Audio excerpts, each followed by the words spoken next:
Mike Hampton on the mound. We'll be looking at this lineup for the Atlanta Braves. Kelvio Veras will be leading it off at second base. Andruw Jones in center field. Brian Jordan in right. Andres Galarraga in the cleanup spot. Javi Lopez the catcher. Former Met Bobby Bonilla at third base tonight. Hubbard's got left for Carlsbad at shortstop, and Millwood is on the mound and batting ninth.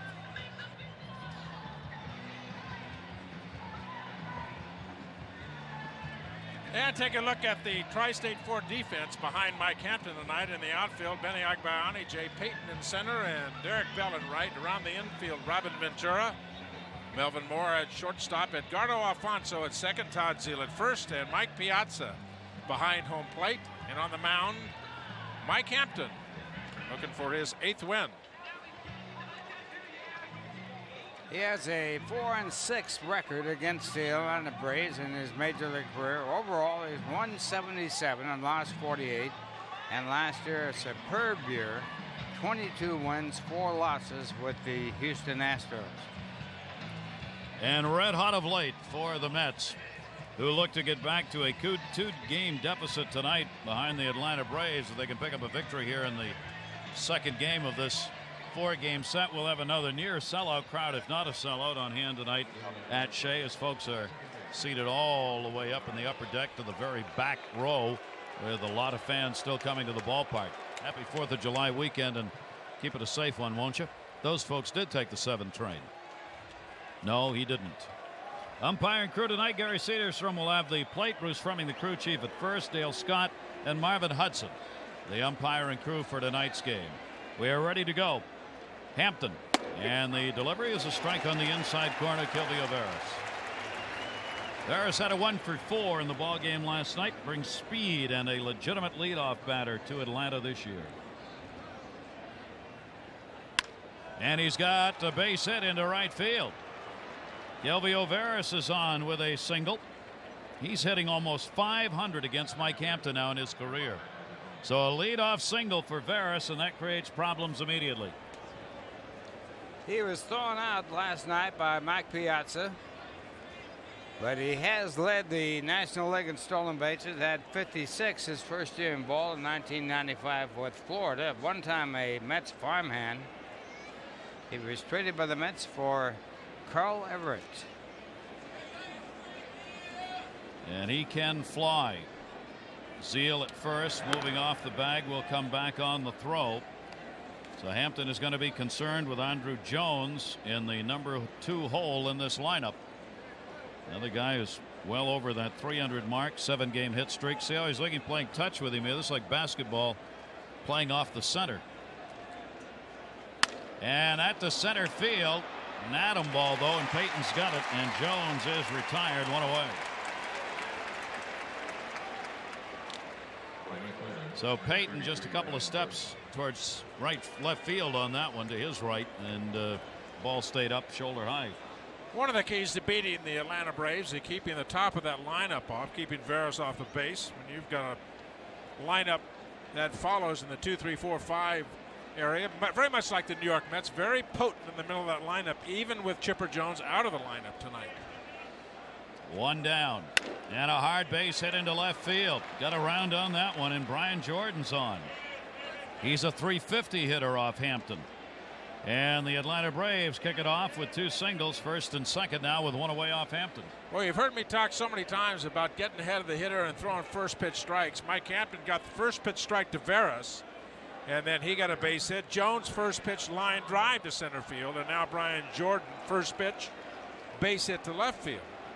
Sometimes you say, okay, now we got to take just a slightly different tack and maybe not throw that first pitch strike. Mike Hampton, 2 right-handers, makes his living down and away on that outside corner. Good movement on his fastball, moving down and moving away. Now Andres Galarraga is a hitter that has tremendous power to right and right center field. He showed that last night. And the runners are going to go. Heads up, base running on the ball that Piazza could not come up with cleanly. Puts Veras and Jordan in scoring position and takes away that ground ball double play. That may have been exactly what was in Mike Hampton's head at that moment. Was that, listen, I've thrown 2 pitches and getting up 2 line drives. I'm going to make sure that I'm going to get this ball down and not give Galarraga something good to hit. He got it too far down, and Mike Piazza trouble coming up with it. Tough pitch. Probably should be scored a wild pitch. They've scored at a pass ball, but I think you're right, Tom. I think that bounced. And Galarraga got hit. Hampton got Galarraga on the elbow. I don't think Galarraga really wants to go. Pitch inside is going to load the bases here with Lopez coming up. Galarraga really didn't have to move very much on that, Ralph, and still got hit by it. He's looking like he didn't like the fact he was hit by the pitch, but it was not that far inside. And he has a habit of diving into the ball, gets hit a lot. And right there, he just barely moves back to try and get out of the way. There's certainly no intent to hit Galarraga on purpose. And now a tough job with the bases loaded. And the catcher, Javi Lopez, the batter. All I had to do was look at his eyes, and he was looking right at Mike Hampton. Why? I don't understand it either. I mean, is he saying because I hit a home run last night? Yeah, well, Javi Lopez is up and the bases are loaded. Chance for the double play, though, and a strike taken. There were the old days, Gary, and a pitch that hit Galarraga like that. If he got hit by a pitch, pitchers are yelling at you, get out of the way. Oh, yeah. Get out of the way. There's no question you should get hit. Should not be able to get hit by that pitch. Another get case, out of the way. Would he have stood in there if he didn't have the padding on? Maybe not. Javi Lopez 0-1. Lopez has been in a funk, 3 for his last 30. It's a big at bat. Now Chipper Jones is not here tonight. His wife having a baby. He's gone back home and is missing tonight's game. Birth is imminent. Lopez, look at the numbers. We're doing the numbers here on the starting lineup against Mike Hampton. I mean, these guys have crushed Hampton in their careers. The starters in this lineup for the Atlanta Braves. 0-2 count, Bonilla waiting on deck. Bases full outside, and a 1-ball, 2-strike count. Veras kicked this inning off with a single. He's now all the way over to third base with a 1 out. Jordan a single. He's at second, and the hit batter Galarraga at first. And now Hampton trying to work his way out of this with still only 1 away. Lopez takes that one down low. And the count goes to 2-2. There you see the numbers with the bases loaded. He's had 3 grand slams.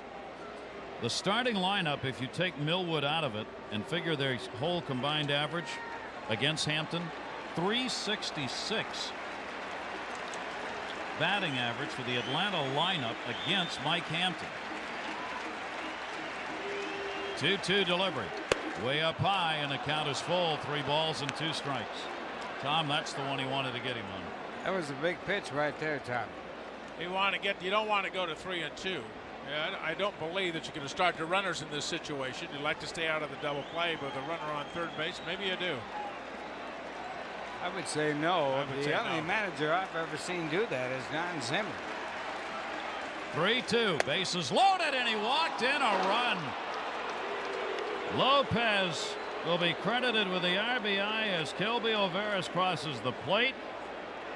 The Braves have the 1-0 lead, and Dave Wallace is on his way to the mound. And listen to the reaction for Bonilla.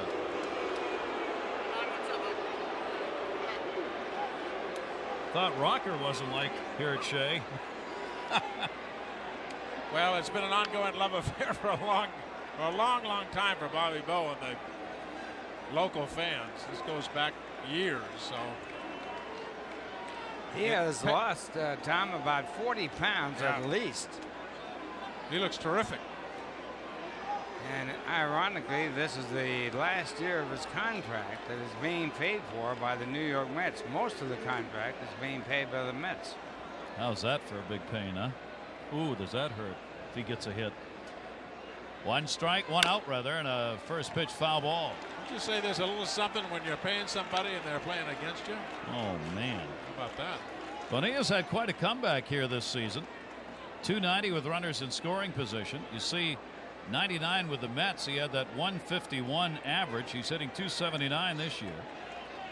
Switch hitter, 400 right, 252 left. Hampton with the bases loaded, still 1 away. Bonilla, oh my gosh. Brian Jordan, the third base runner. How in the world that ball missing?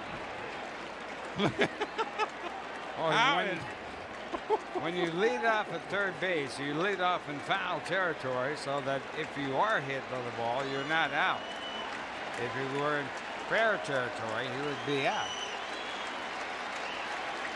Bases loaded, first inning, only one away. 2-strike count on Bobby Bonilla. Mike Hampton. A slapper could be two. Robin Ventura. There's one. Alfonso. Double play.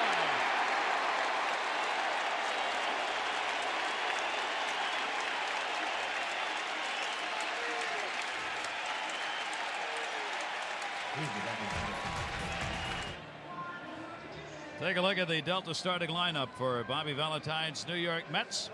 Mel Mora leads it off. Bell, Alfonso, and Piazza. Robin Ventura third. Todd Zeile, Peyton Agbayani, and Hampton hitting ninth. Your Delta lineup for the Mets. And take a look at the Tri-State Ford defense for the Braves here tonight. And a lovely evening at Shea Stadium. Trinidad Hubbard in left field. Andrew Jones in center. Brian Jordan in right. Bobby Bonilla just bouncing in that double play. He will play third base. Rafael Furcal at short. Veras at second. Andres Galarraga at first. And Javi Lopez behind the plate. And Kelvin Millwood making his 18th start here tonight. He's ready to go. And Mel Mora stands in, thinking about bunting. Takes it outside for a ball. Of course, you have Bobby Bonilla playing third base in place of Chipper Jones. Bonilla not known for being a great fielder and not really a bad glove man, but he does not throw well. Millwood misses away, and a 2-0 count. Mel Mora 0 for 5 in the ball game last night. 6-4 win for the Atlanta Braves. First meeting of the year for these two teams. Right down the middle, Kevin Millwood. This 25-year-old, couple of great seasons for Millwood. He is 2-0 lifetime against the Mets. 2-1 delivery to Mora. Strike on the outside corner. 2-2. Mora will back out. Thought that one was outside a bit. Outfield swung around to right on it. Infield straight away. 2-2 delivery. Breaking ball down the line. Curving foul. Millwood is yet another in the line of quality pitchers the Atlanta Braves always seem to find. They think this guy can be a Cy Young Award winner some year. Well, he had Cy Young Award numbers last year. He had a terrific year. I'll get into that a little bit later in the relationship of innings pitched and hits and walks, Gary, because it's very interesting, something you don't see all the time. Hello. 3-2. Well, that's interesting right there. Of course, Mora has been batting well, and of course, Galarraga was hit by a pitch. That could be retaliation. I don't know, but the count was it's a little late. It's a little late in the count, going to 3-2. I doubt if that's retaliation. He may have been trying to go up and in. And walking. And Mora took a second look at him after the pitch went by. Leadoff man on for the Mets in the first. Number 16, Derek Bell. Leo Mazzoni, the pitching coach of the Atlanta Braves.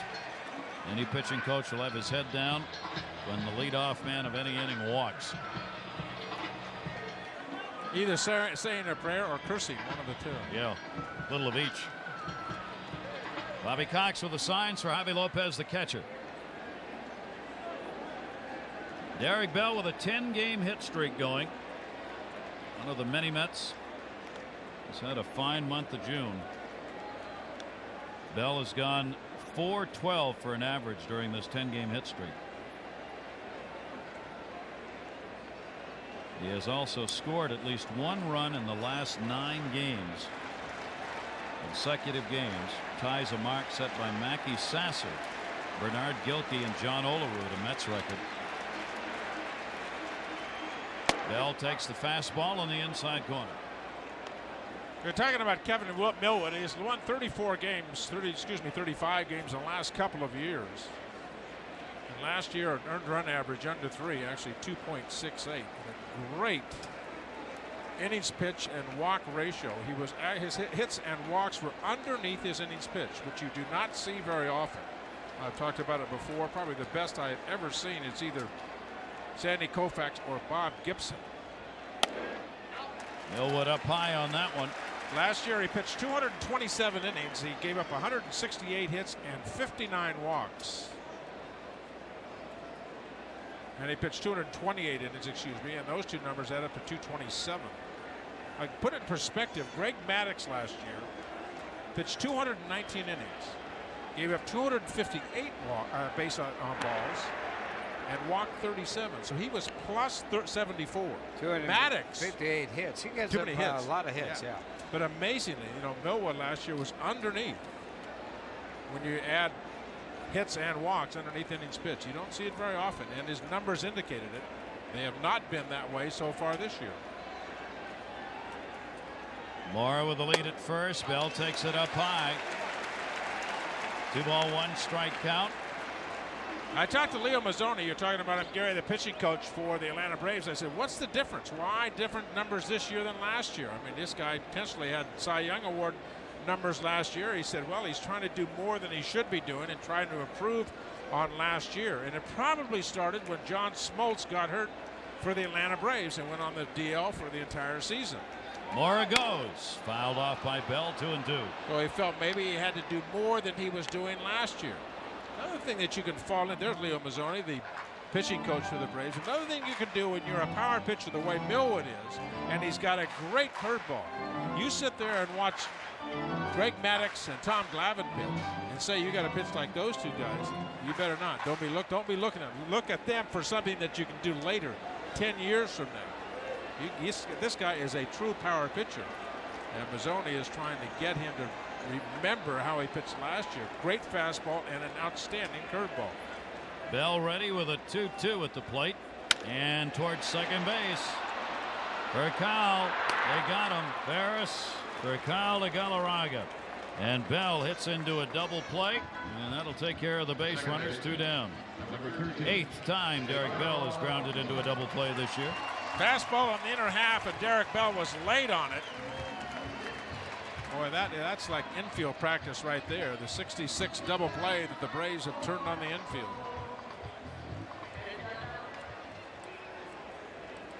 Furcal back in the lineup at shortstop for the Atlanta Braves. Out with a hamstring pull. He and Veras. Pretty good combination out there at short and second. Up the middle, strong with Andrew Jones in center. A great pitching staff they've got. Look up the middle with the Atlanta Braves and you see winners. 2 down. Edgardo Alfonzo. Furcal, the youngest player in the major leagues, 19 years old and 10 months. And he has a chance to be the rookie of the year. Real good chance. Breaking ball missed away. We were talking the other day about who's going to win the Gold Glove at short in the National League this year, because with Ray Ordonez out, he's not going to get it, obviously. This young man, depending on how he plays the second half overall, has got a shot. The other Rookie of the Year candidate, one of them, is the New York Mets' Jay Payton. He's up there, and he and Furcal in the offensive numbers. Payton is, for the most part, second in offensive categories, and Furcal is first. Both are rookies. There you see his numbers defensively. 13 errors this season in the 55 games that he's played. And that is really too many.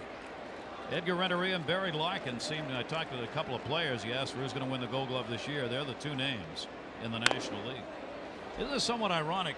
In the American League, shortstops are so deep you can't get enough of them on the All-Star team. We were talking about this before the game. In the National League, it's the second basemen who are so deep you can't get enough of them on the All-Star team. Alfonso is having one of the great years, and he might not make the team. The only way he's going to make it if Bobby Cox, the manager of the Braves, picks him. Because Jeff Kent has got to go with the numbers he's putting up. I mean, he's having a spectacular He's got start. 70 RBIs. Oh. 1-2 breaking ball. There's that curve in the dirt. And a 2-ball, 2-strike count. Millwood with the help of the double play now. 2 down, nobody on.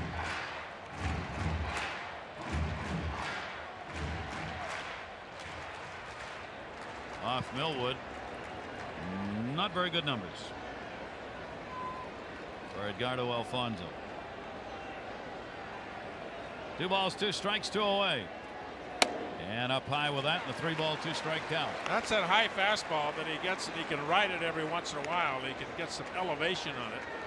And he tries to get the hitters to swing at that pitch. Edgardo, pretty disciplined hitter. He will chase the breaking ball every once in a while, Edgardo will. But he doesn't swing very often at that high fastball. And that one, right field, not deep. Jordan, a late break. And had some trouble with that one, but puts it away. 19 pitches had to be thrown in that inning, and 9 of them were out of the strike zone. Tom talking about a difference for Millwood. That totals one of them. How serious were the Mets about quieting down the crowd because of Rocker? We've got Sunday afternoon music on Friday night. They're a lot more serious than your professional singing career. Well, I don't have a professional singing career. Now you know why. Mike Hampton. You also don't have an amateur singing career either. No, I don't have either one of those. You're absolutely right. And what is Trinidad Hubbard doing in this lineup? He was not supposed to start tonight. And a towering fly ball to right field. Bell. And he's got it. So Trinidad, I am in the ball game. Hubbard flies out to right field. And there's one away here in the second inning. You know, talking about Frank Sinatra, he was a fan of the Dodgers and went to many ball games, and a close friend of Tommy Lasorda, who was manager at that time. And when Rick Sutcliffe was told he's not going to be on the playoff roster, he rearranged the furniture in Lasorda's office. And the one thing Lasorda was worried about, did he break Sinatra's autographed picture? Rafael Furcal, the rookie we were talking about. If Tommy would have valued that. That would have been disastrous. 1-0 count. We were talking about that before the game tonight, and some of the Atlanta coaches actually. Bobby Cox was saying about what a deal for Lasorda to coach that Olympic team. What a great chance for him. Bobby said, man, he's going to give him 10 more years in his life that he's got an opportunity now to be back in and managing and all the publicity and the Olympics and everything else. And the stories. Oh, he might get some new stories. Yeah, that's right. That might help. why not? That's the bad part. It might not. You're right. That's the bad part. Rafael Furcal takes it, and Hampton has given up a leadoff walk. 1-out walk, rather. One of the things that has troubled Mike Hampton when he has not pitched well has been the base on balls. He has a history of giving up a lot of walks, and he gave up a lot of walks early in the season. And once he settled down and relaxed, his walk to innings pitch ratio went way down. But that's a real no-no right there. Walking that number 8 hitter. A lot of those old coaches would tell you, listen, that number 8 hitter is there for a reason. Yeah, Furcal is hitting .311, but he's hitting 8th for a reason, because he's an out man. And you know, one of the best pieces of advice I ever got said, never ever let a number 8 hitter get a base hit or walk off of you. One of the best bunters on the Braves right here fouls it off. Millwood has 9 sacrifices this year. He leads all Braves, and generally it is a pitcher. Terry Mulholland's got 8. Millwood trying to move the man up with 1 away, and the Mets. Bobby Valentine has sent out the defensive signals here, and Zeal and Ventura both came over to talk to Hampton. First, Jim Leland was the manager of the Pirates, and he had Jay Bill, who batted second for the Pirates. He led the league every year in sacrifice hits with something like 35, 30, 32. And Zeal moving in, then moving back to the bag. There was a while where Bell bunted like every time he came to the every plate. time, yeah. Then he moved on to Arizona and started hitting home runs. Yeah. A little bit different. Yeah. I'm a pretty good power hitter in the lineup now. Millwood is checked for the signs down at third with Yost. In at third base, Ventura. Zeal ready to charge and does. And Millwood, after I tell you how good he is as a bunter, has a two-strike count on him, having fouled both off. And Ventura applying a lot of pressure from third base right in on top of him, and that puts it, makes it quite a bit different when you're trying to bunt for a sacrifice. It took a part of the field away. You're exactly right, Ralph. Ventura charging in, taking that third base line coming up there, and you can see Millwood. He was trying to go to first base with this ball because of the pressure from Ventura. Two-strike count. Ventura thinks he's going to bunt again. Moves in. Millwood squares and strikes out. So Kevin Millwood does not help his own cause as Hampton gets it. And there are two down. Well, there are those in the game that say this is inexcusable. Let's say the old timers not being able to do it. Yeah, bad head goes down, body moving. Just a couple of things that we're doing wrong Only there, a Coach. couple, Only a that's couple. Well, there are two down now. The leadoff batter, Kilvio Veras, is up. This man's making a difference in this team. They got him. Oh, picked him off. And that is a pickoff.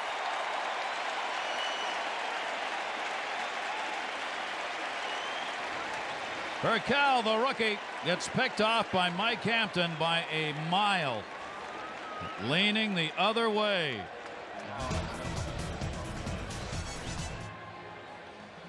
Time is running out to cast your vote for those you think should be in the All-Star game. Few of the Mets players currently in second place in the voting. Edgardo Alfonso, we were talking about earlier. You can vote online until July 1 at MajorLeagueBaseball.com. So log on, MajorLeagueBaseball.com, and vote today. Because if you don't, your chance is gone. Number 31, Mike Piazza.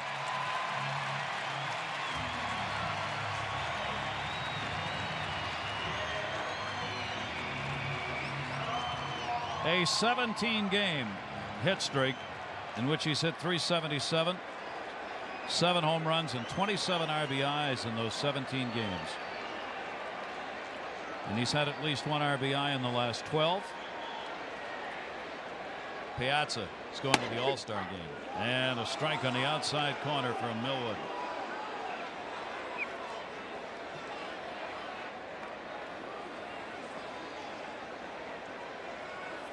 What a first half of the season Mike Piazza is putting up. Coming into today's play, continues to be among the leaders in all kinds of offensive categories in the National League, including 4th best hitter behind Helton, Vidro, and Guerrero. There was a swing right there against the Millwood fastball up, and Mike Piazza is a good high fastball hitter. There you can see the record that he tied, National League record, an RBI in each of the last 12 games. Oh, Ripper Collins. Ralph Kiner knows that name. I know him well.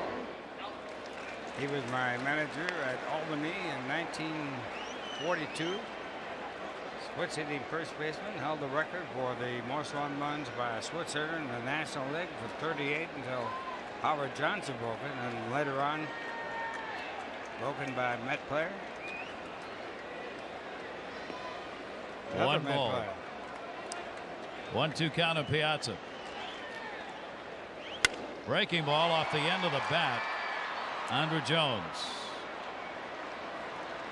That other Met player, Todd Hundley. Saw Andrew Jones last night make one of those basket catches, and I didn't have a chance to talk to Bobby Cox about it. Bobby Cox does not like basket catches, and he didn't do it that time. He likes to style out there a little bit, doesn't he? He's really a nonchalant outfielder and one of the best in the business. There's no question about that. He can go get him. Ventura fights that one off the other way into foul territory.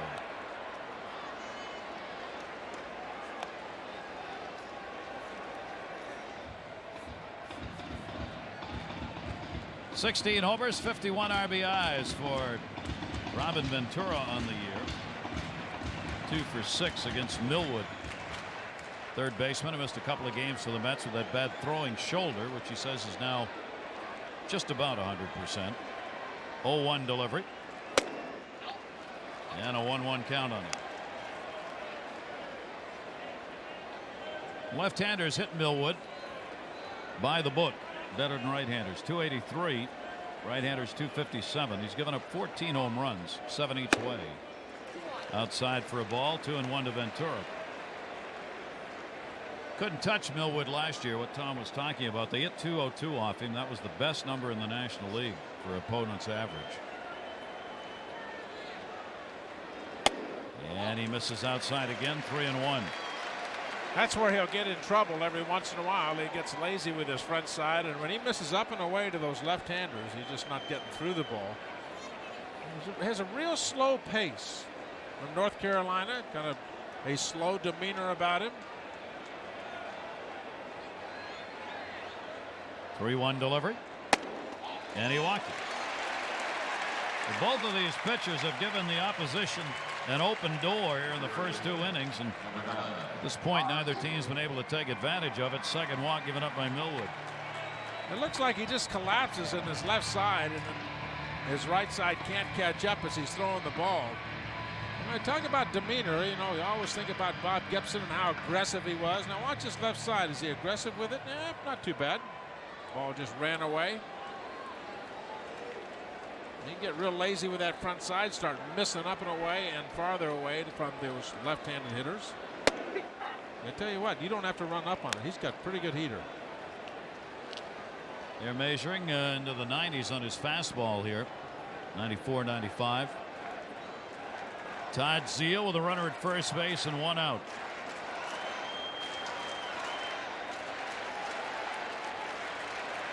Upping his numbers to that 300 mark.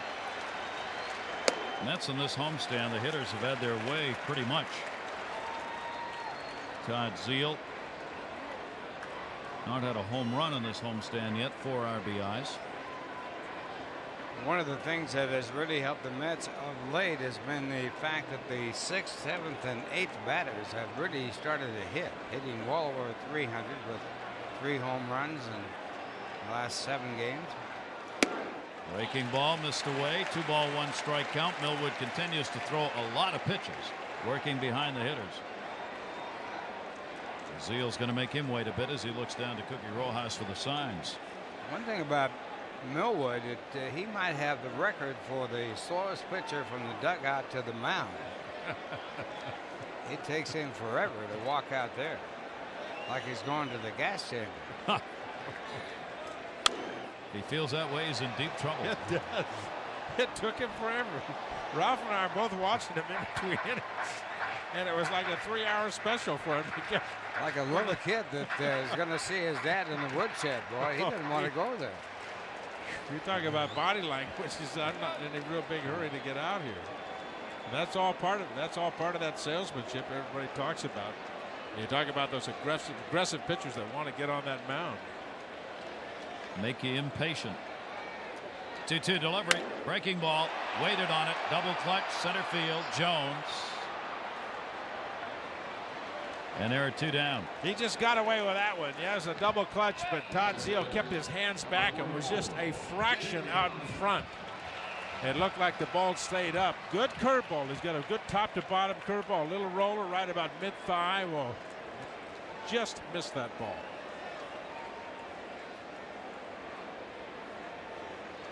That's an old hanger just above the knees, Ralph. Well, yeah, one thing about announcers, pitchers, ball players, they call sliders, call curveballs sliders, and that was a curveball they threw there, which is entirely different from a slider.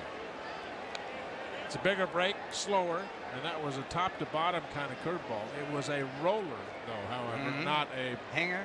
Yeah, that ball would roll. He has a tendency to drop that elbow and kind of get underneath the curveball and gets a rolling effect. A real good curveball is that one that looks like it's coming in a fastball and then boom, drops off the table. Chopper by Payton to short. Furcal will take it to the bag, and that'll do it. So Payton hitting to the fielder's choice. No runs, no hits. A base runner left on. Bats being quieted. This be a great pitching duel. Could be with Anthony Millwood. Let's take a look at our Toyota out-of-town scoreboard. Florida's got the lead over Montreal right now. Philadelphia at home against the Pittsburgh Pirates. And these are later starts.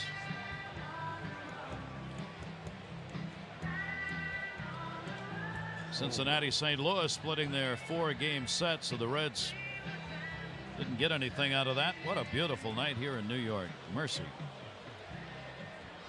Upper 70s when we started this ball game. Kids out of school, of course, and now celebrating the long 4th of July weekend. Kelvio Veras and a great weather weekend is anticipated as this series will continue. Greg Maddux, who had the flu and didn't start yesterday, scheduled to start tomorrow against Al Leiter. 9-2 against 9-1. Tom Glavine against Glendon Rush on Sunday. We'll have that game right here Sunday afternoon. And that is a Sunday afternoon game, by the way. It is a 1:10 first pitch Sunday on the WB11.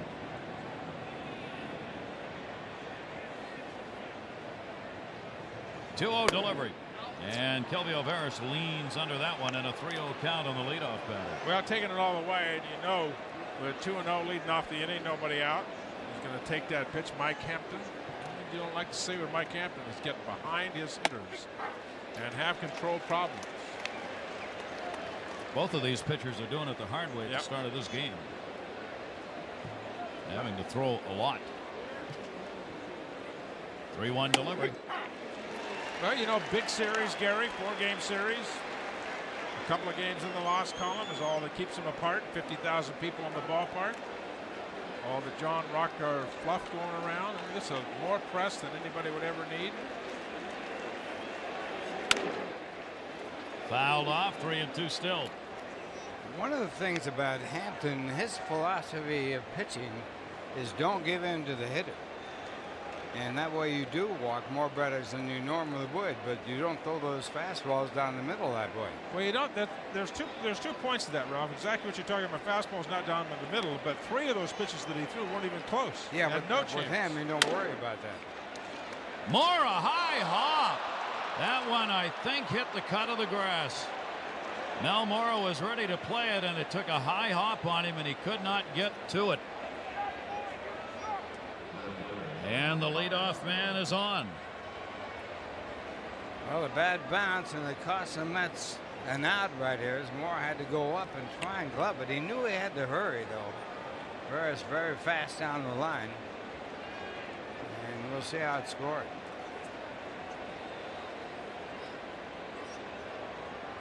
Green scored a base hit. It is indeed. Kelvio Veras now 2 for 2. And Hampton making the move on him at first base. As we said, Veras has added the on-base percentage. The Braves have not had in the leadoff spot for a long time, and speed, which they've not had for a while.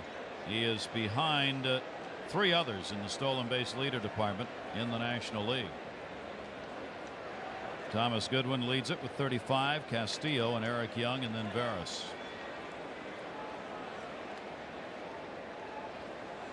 Veras, the lone run that scored, came home on the Javi Lopez RBI. Andrew Jones waiting at the plate. Hampton to him and misses away. Ball 1.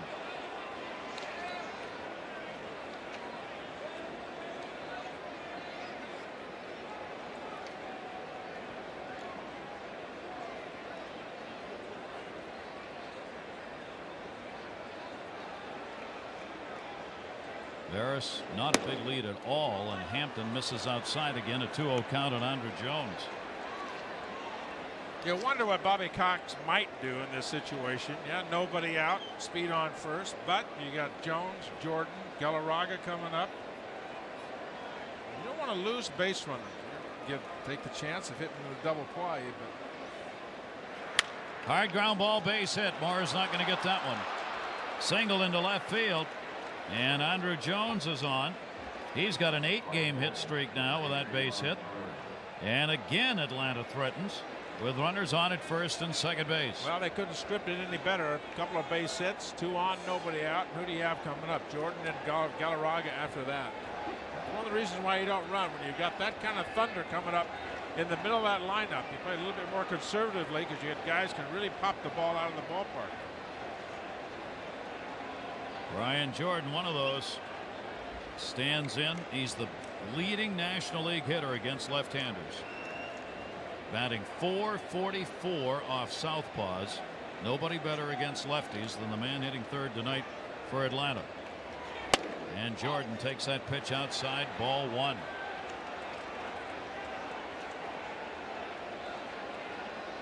Hampton has now thrown 36 pitches and 17 of them, almost half, have been balls.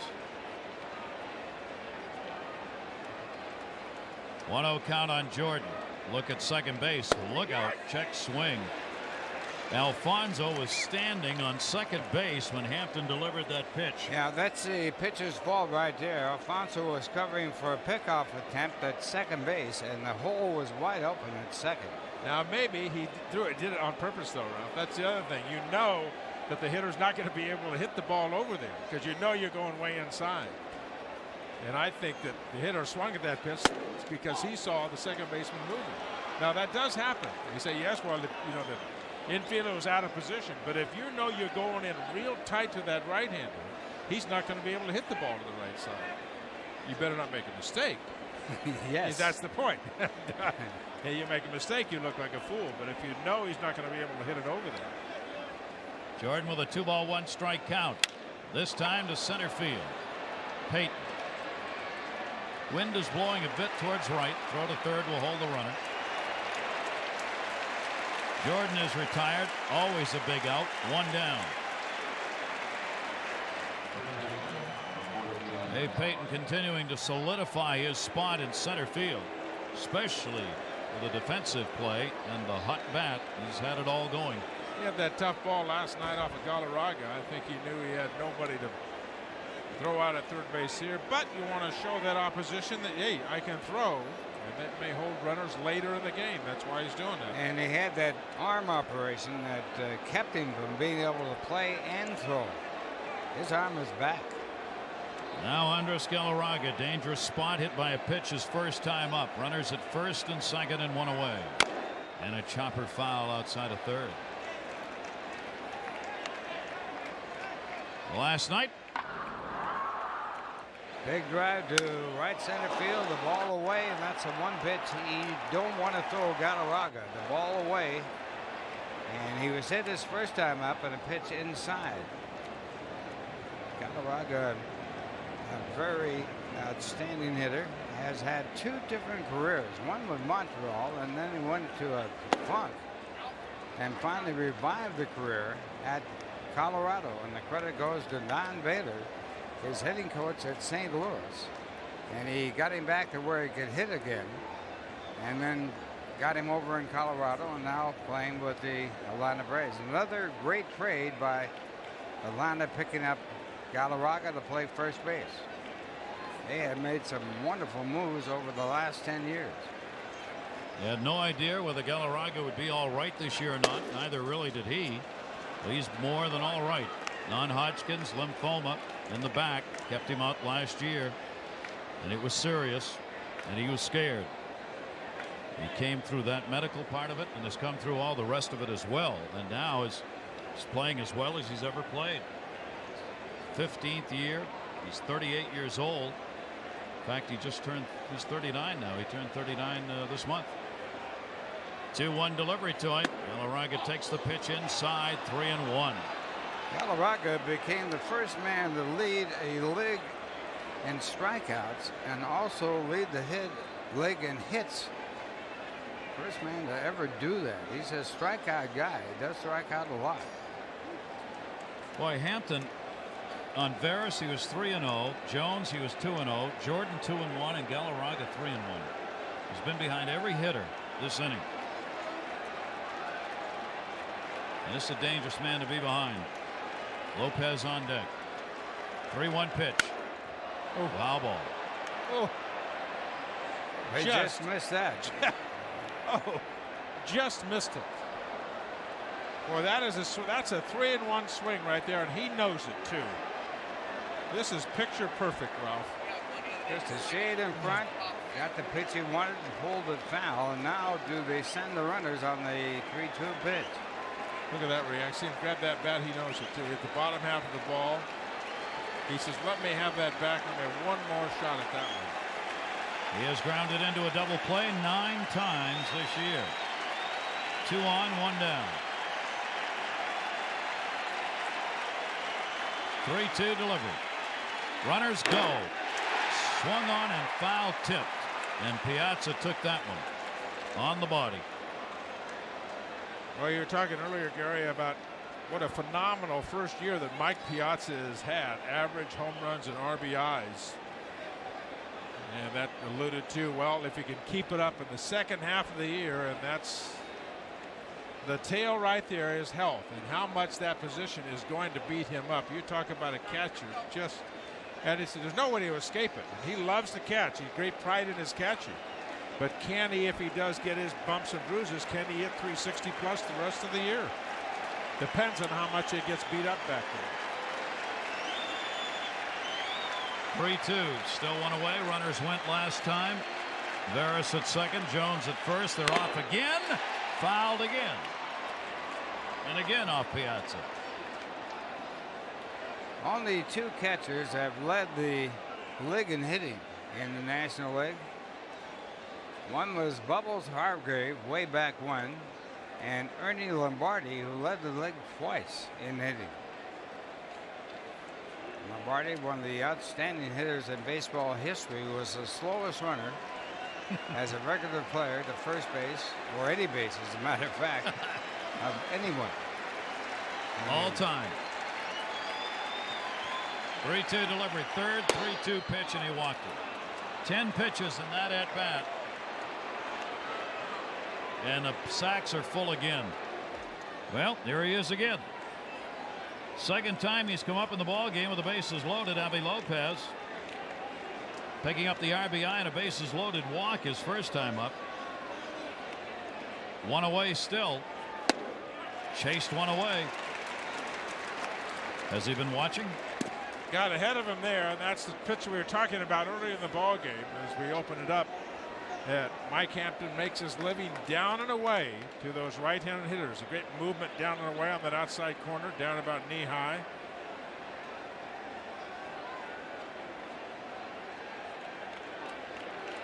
Base is full.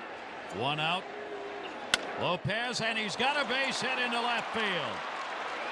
Veras scores. Jones to the plate. Overthrow. He is safe. Here comes Galarraga. Nobody hit, and no, can't get it to him.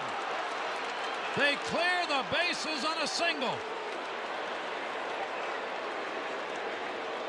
Javi Lopez picks up the base hit, easily scoring Veras. Andruw Jones made it in. The ball squirted away, and incredibly, Galarraga took a huge chance and won. The throw from Benny Agbayani and left a little bit off of line, and the runner beat it. Bounced away from Mike Piazza, and he couldn't find the handle. Mike Hampton was at home plate. They'd have had Galarraga easily at home plate, but Mike tried to throw it before he got his hands on it. And Piazza will pick up an error on the play.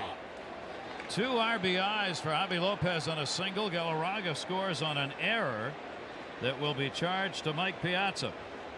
So Javi Lopez has a 3 RBI game with a bases loaded walk and a 2 RBI single, and it is 4-0 Atlanta.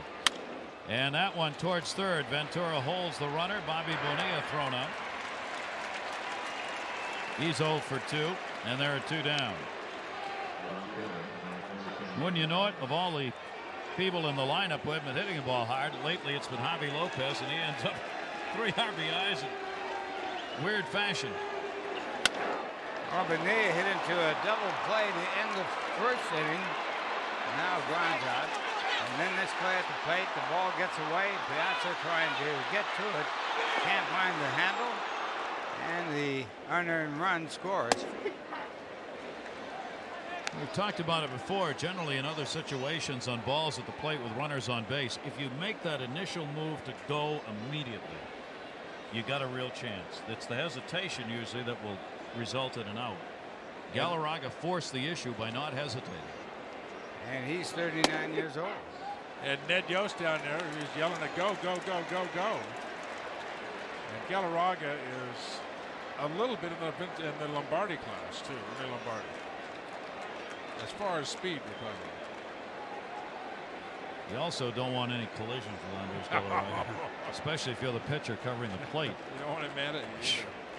Trinidad Hubbard fouls it back.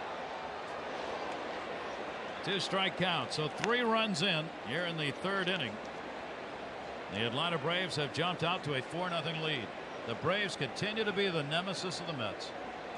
The last 2 years they've won the series each year 9-3. National League playoffs, beat the Mets. Won last night in the first game these teams have played. And have a 4-0 lead here. Long way to go. Trinidad Hubbard, the 0-2 delivery to him. Bounced that one. That's a wild pitch. And down to 3rd goes Javi Lopez. Well, this is not Mike Hampton at his best. Well, you hear us talk many times about a 59-footer. That ball that bounces about a foot in front of the plate. This is about a 55-footer. That one hit on the grass. That's as bad as you can get right there as far as not getting on plate. Maybe it was the splitter. Certainly something Mike Hampton could not control. Not very often you see a pitcher throw the ball and it hits the grass. The cut in front of home plate. Trinidad Hubbard swings and misses. So Hampton comes back and gets the strikeout, but the fans booing here.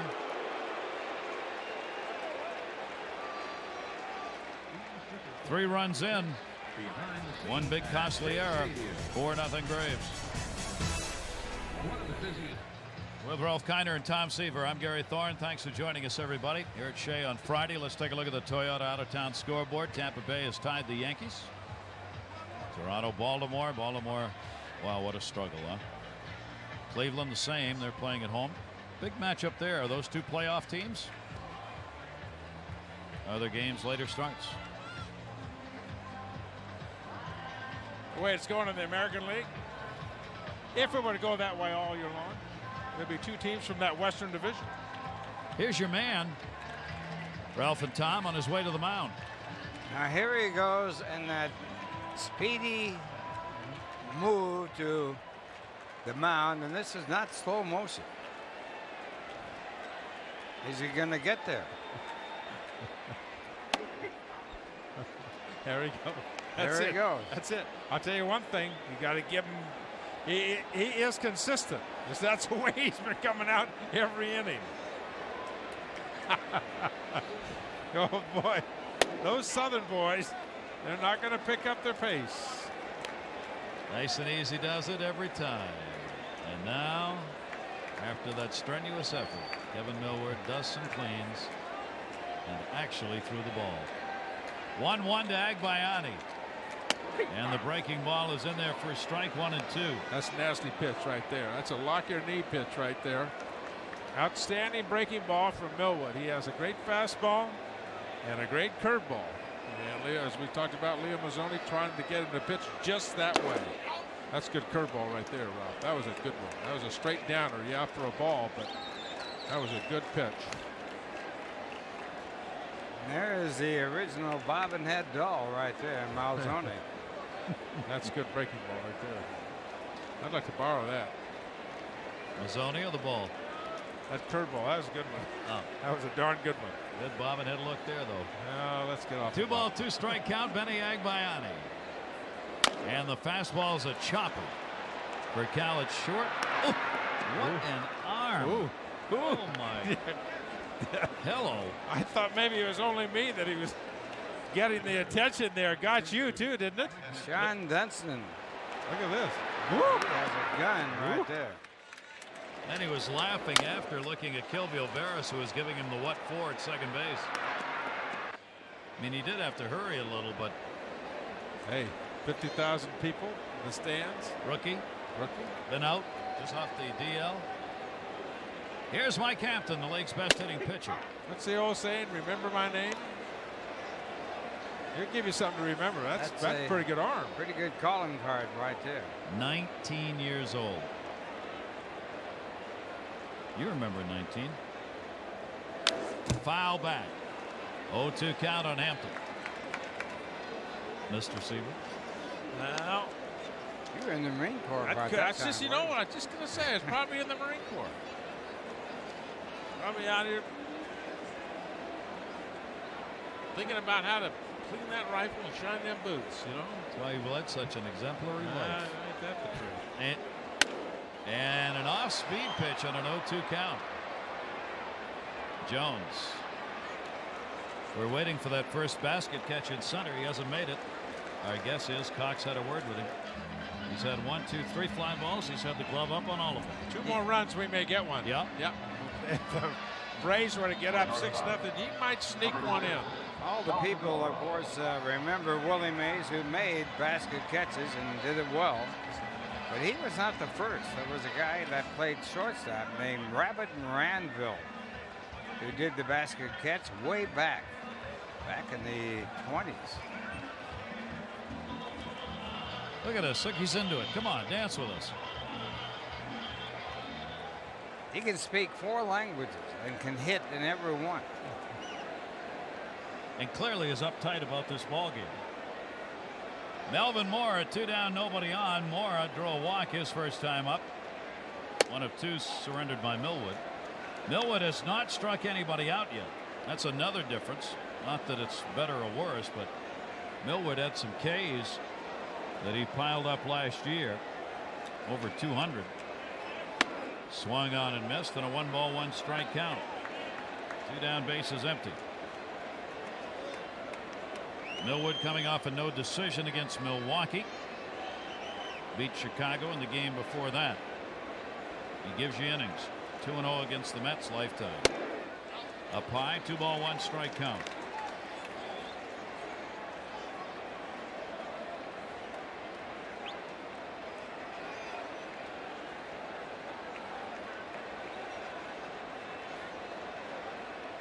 One thing the Braves have done 2 nights in a row so far, have really quieted a big crowd.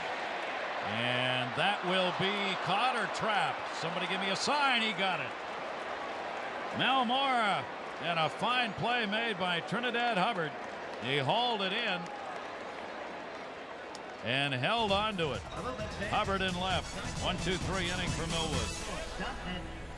Welcome back to Shea Stadium. You know, when Rick Reed took that line drive off the wrist last night in the 3rd inning, he said he couldn't pick up the baseball because of the white sign behind the plate here at Shea Stadium. Well, we've done some checking, and it turns out the sign isn't really white. It's a color called Cool Gray number 4, and it's actually been approved by Major League Baseball. In fact, there are signs of the same color in 14 other parks across the country. Does that make it any better? No. Can you tell the difference between Cool Gray number 4 and white when a baseball is coming at your head? Probably not. But Steve Phillips says we're checking into it, and there could be changes on the horizon. Back upstairs to you. It'll be changed. It'll be changed. It should be changed if it's not. I don't care what they call it. Cool gray is a shade of white. Procol Harlem, 1961. Robin Ventura makes a play over to first base. Very good. So And another, for in Callis, other words, everything is not black and white. That's right. That's right. Especially when your wife is picking colors for the living room, you know. Yeah. They've got all these fancy names. It's still white. I used to try, I actually wrote a letter to the National League office one time trying to get the National League to make Lee Wire, who was a big man and an umpire in the National League, to get rid of the white vest that he had on, protected vest, chest protector, underneath his coat. You'd look in there as a pitcher and you'd see the catcher, and then up above him would be Lee Wire in his mask and a white coat right up above the top of the actually the catcher's head. Now the ball can come out of that. I didn't think that was going to be too beneficial. Mora, double clutch, didn't get him. He had only one chance, and Millwood is on. Probably an infield single, although he did have to double clutch trying to make that throw. And he's the guy we were on about walking slowly to the mound. He can run when the base hits inside. You know what? That's total decoy. He was decoyed everybody in this ballpark, including Mr. Kiner, Mr. Seaver, and including maybe Mr. Mora. Base hit. 6 hits in the ball game now for the Braves, and with one away, Millwood is on. Our Toyota line score 4-6-0 for Atlanta. Nothing up there, but an error for the New York Mets. 2 walks have been their only base runners. Now Kelvin Alvarez, the leadoff batter, grounds it towards short. Mora gets another chance. Alfonso relay, got him, and that had to be done in a hurry too.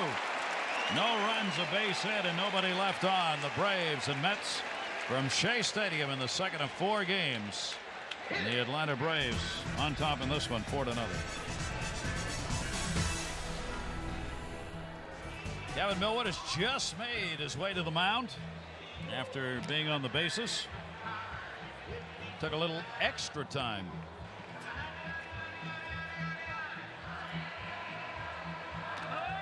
Javi Lopez, the catcher, doing something in that last inning to take a look at here. Lopez, a very active catcher in communicating.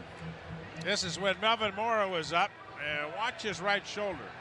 You see the hand come right down there. That's Lopez and the right shoulder. I mean, his left shoulder, excuse me, and he's tapping it for a reason.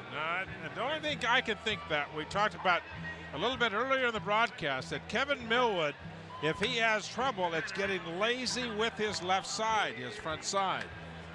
So they may have had a meeting talking about Javi Lopez and Millwood and Leo Mazzoni. Say, listen, I'll have certain things that I want you as the catcher to tell the pitcher, remind him all the time to not make these kind of mistakes.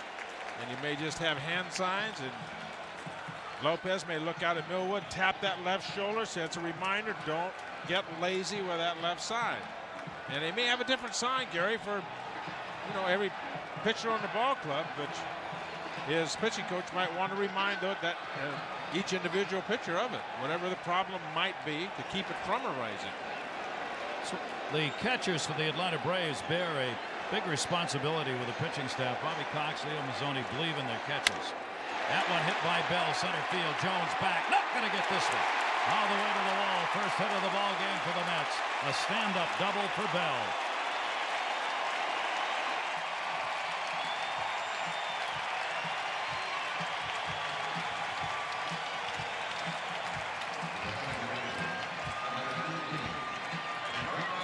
Well, this ball was really hit hard. A real laser to left center field, and Jones, an outstanding fielder, just couldn't run that one down. Bell had hit a ball hard his first time up and hit into a double play, but right there he leads off with the double. And the Mets have to come from behind here. They're 4 runs down like they were in yesterday's ball game. An 11-game hit streak now for Derek Bell, as he picks up the leadoff double, his 19th two-bagger. Edgardo Alfonzo, and for the first time tonight, the Mets fans into the game. Alfonso flied out to right field, his first time up, 1 for 15 now, lifetime, off Millwood.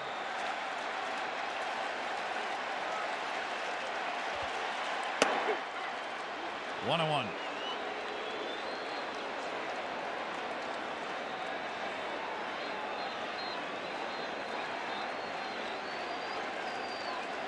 Alfonso continues for the New York Mets to be the man who crosses the plate the most, 61 runs scored. Leader on the Mets team and number 9 in the league. Jones tagging his Bell. Jones wants to try for him. Oh, right on the money with a throw, but not in time. Holy mackerel.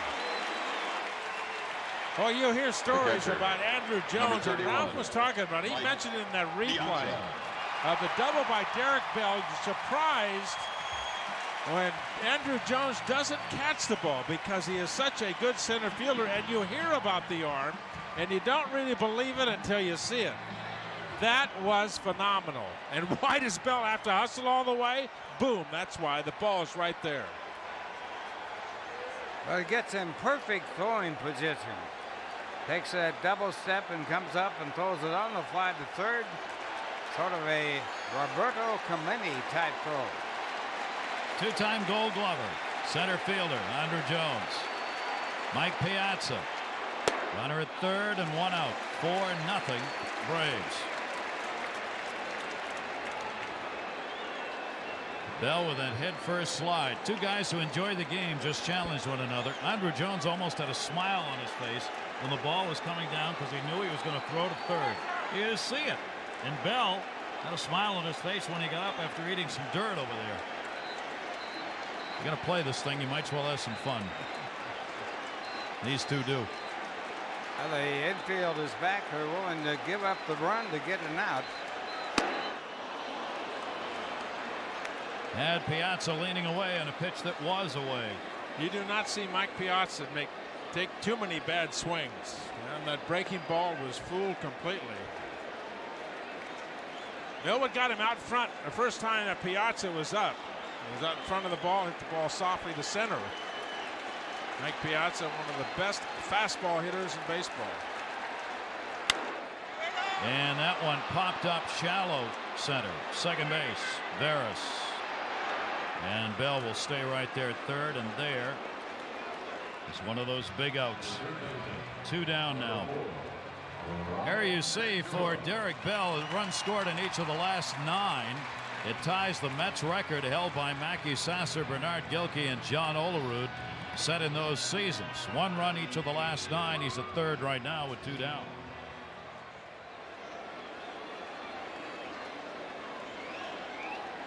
There's Derek Bell, who's found the hot streak again. Went cold for almost 3 weeks at the plate. This homestand has been a lifesaver for him. He's hitting over 400 during the current homestand. Now it's up to Robin Ventura now for the big hit. 2 down, 4th inning. Talking about Derek Bell, I talked to him when he was in the middle of that funk and that big slump, and he says, "Oh, I have it every year. Happens every year about this time. I just got to work my way through it. Tries this, tries that." He said, "I can go back every season and have just about the same time." It never affected his smile, though. He loves it. He could play 27 innings a day, and he'd want to play 9 innings of each of the 3 ball games. Now he's talking to the Atlanta dugout. That's who he's joking with there. Timeout taken as Ventura wanted to step out. Somebody's on him over there in the Atlanta dugout. He's still yak. There it is right there.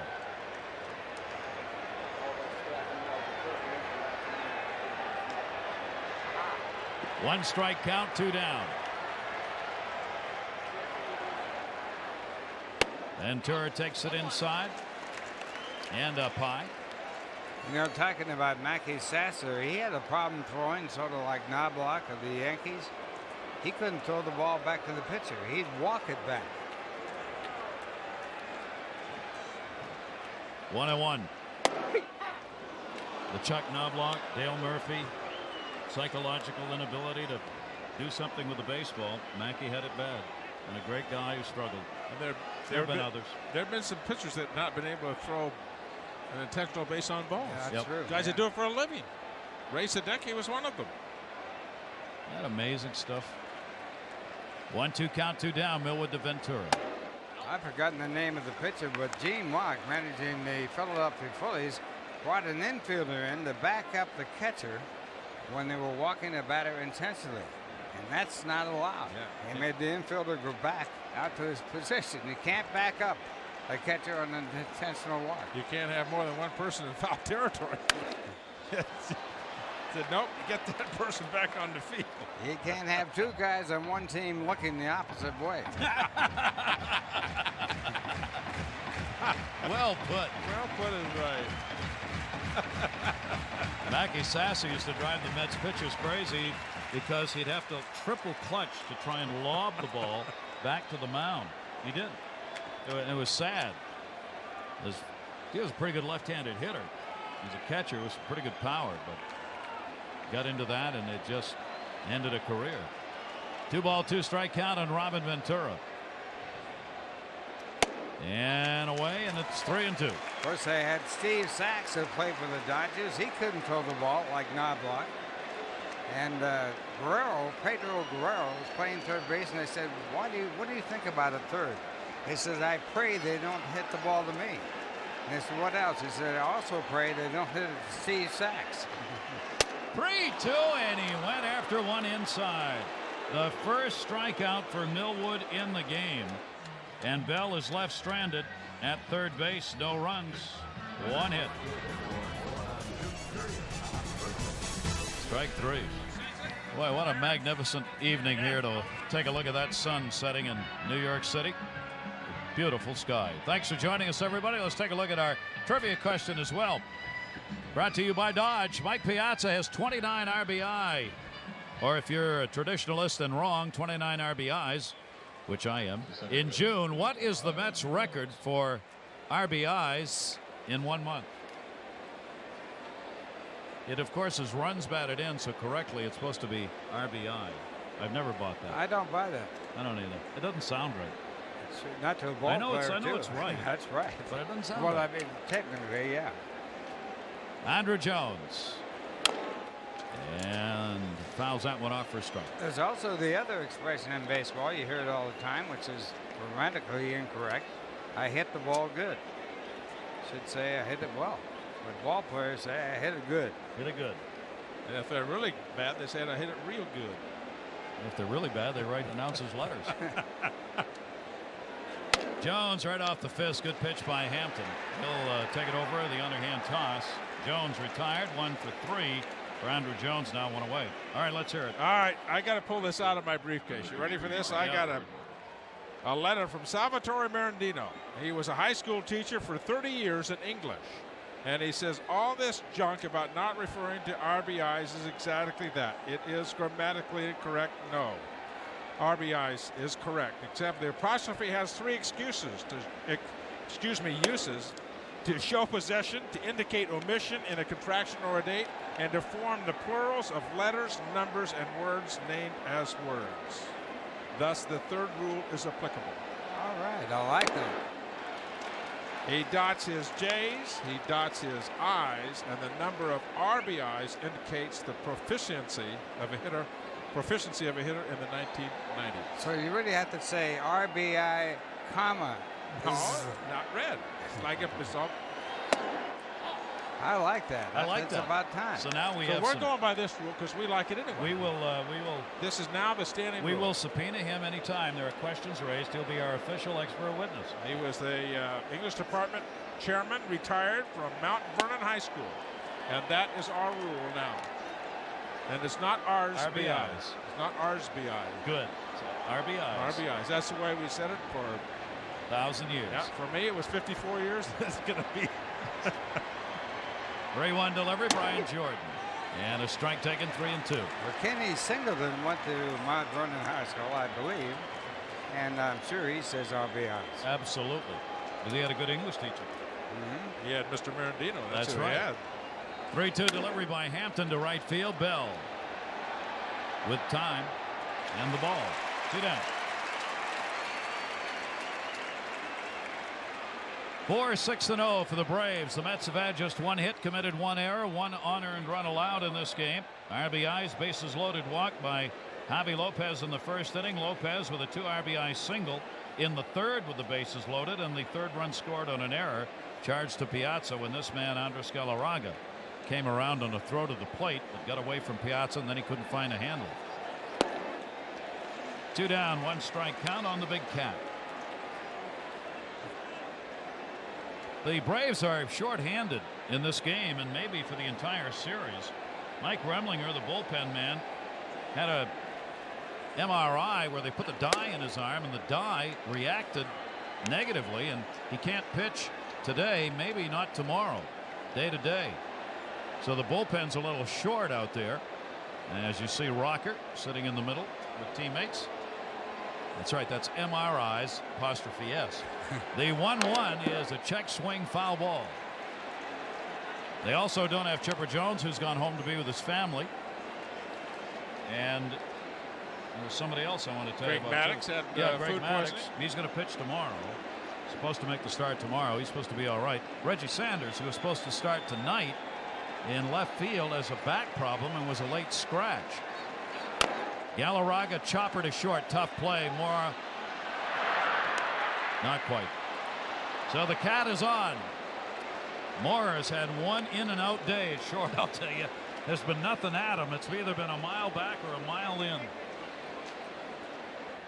Actually, Mora has had 3 plays that every time a play is not made at shortstop, you wonder if the guy that's walking around with a cast in his arm now with spoiled us for so long, if he'd have made the play. Now, this is not an easy play at all.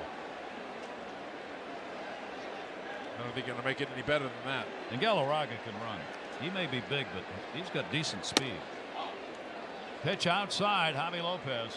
2 down, 1 on. Hit number 7 off Hampton.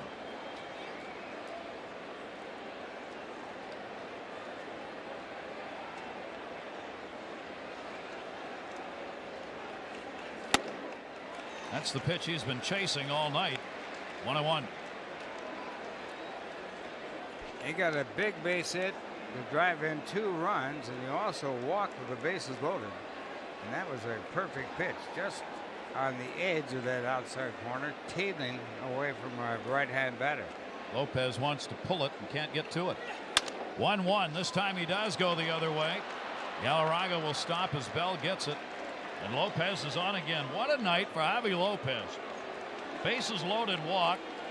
Bases loaded single. And now another base hit with 2 down.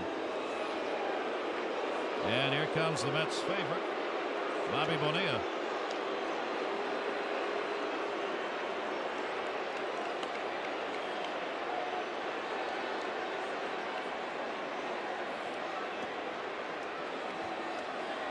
Chipper Jones out. Bobby Bonilla is in the lineup. Switch hitter. First ball hitting foul.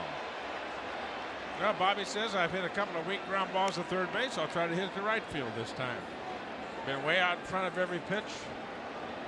Well, I got to do something a little bit differently. Yep, and behind that one. Outfield playing him to pull. Right now he's saying I've got to be somewhere right in the middle of that. When they played in the bowl, because the first 2 times they played, he pulled that ball right down to Ventura. 0-1 delivery to him. Strike on the inside corner. Bonilla was signed to a minor league contract in January. He's made his way up with the ball club and has become an important part of this Atlanta team. 5 for 13 as a pinch hitter with 6 pinch hit RBIs and 279 overall starting the night. Still a 2-strike count. He's got a different stance here this time, third time up. And the first couple of times he came to the plate, his hands are way up high, and then he would come down to his shoulder. Now he's dropped his hands right down in front of his shoulder. But first time up to the plate, he was starting way up here with his hands. His hands were way up here and then coming down to his shoulder.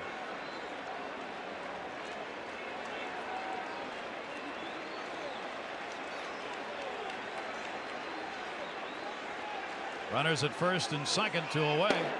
Off speed pitch, 1-2.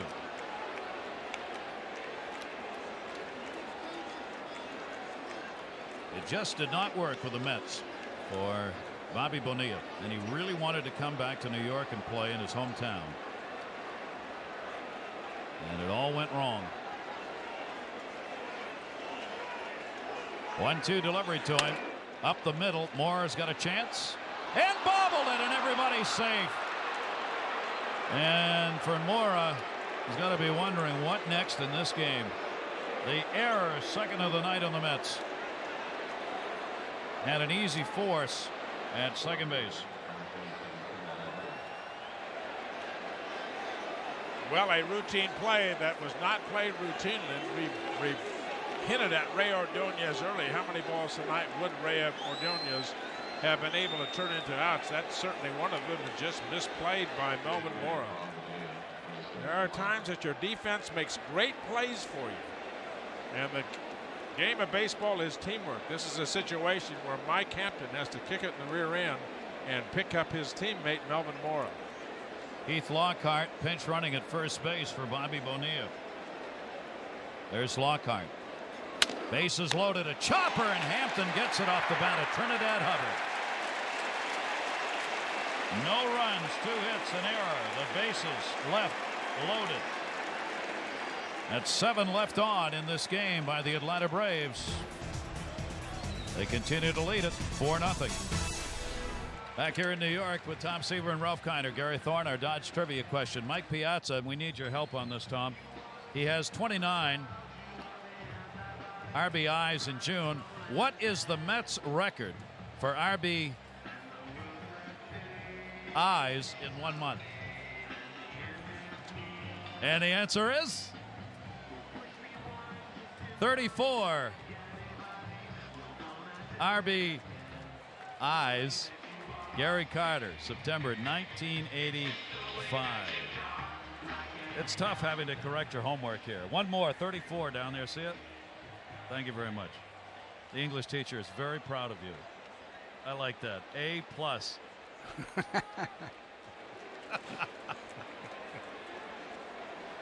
And there's Mike.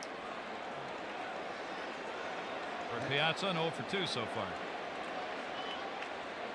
Todd Zeile. Millwood a strike. There's a cute story about Malzone. Speaking of school and teachers, he went to a Catholic school and he collected all the cards on the Yankee team, and he had the Mantles, the Fords, and the Bears, but he couldn't get a Gil McDougall card. And the kid in his class had one of those cards and wouldn't credit him for the card. So he told the nun, who was the teacher, that the kid has some cards under his seat. The nun said, bring him up here. She got him, threw him in the basket, and Malzone volunteered to take the wastepaper basket out to the trash and got the Gil McDougall card. That's cheating. 2 strikeouts for Millwood. Gil McDougall. Line drive. Herb Score. Herb Score, the pitcher. Todd Zeile out of there. 2 strikeouts for Millwood. Jay Payton coming up. Still makes you take a deep breath when you think about that. McDougall, the line drive, Herb Score on his way to a great career, and it just, for all intents and purposes, put an end to it. Yep. He changed his pitching delivery to follow through and face the batter, and that changed his whole pitching style. How about the time that John Matlock got hit here in this ballpark? The ball hit him in the head on the mound, the line drive back to the box, and bounced into the dugout on the first base side. And they were playing the Atlanta Braves, I think, and I think it was Marty Perez. Does that sound right? Could have been the shortstop. Yeah, that's what I'm guessing. For Cal. Payton is retired. Quickly, there are 2 down. It's fireworks night here at Shea tonight. Lots of youngsters on hand. Fireworks set up outside the center field area. And come to think of it, now I know why that picnic pavilion is empty. Because it's fireworks night. Benny Agbayani, so they would not have sold that. Picnic pavilion is generally bought out by one group or 2 groups. Tonight, obviously, nobody out there. Mentioned earlier, might have been Rocker. That's the real reason. The fireworks, real fireworks. Foul back. That's that legal mind you have, you know. Just, Wow. I mean, going down. Potential liability is very high if you had people out there with the fireworks going off in center field. Now I know what kind of lawyer you were. I mean, he's one liability, but fireworks is a whole other question. Agbayani with a 2-strike count, 2 down. Rocker relaxing. Millwood's on a roll here. I talked to Bobby Cox for the game. I said, did you intend to get Rocker in the game last night no matter what?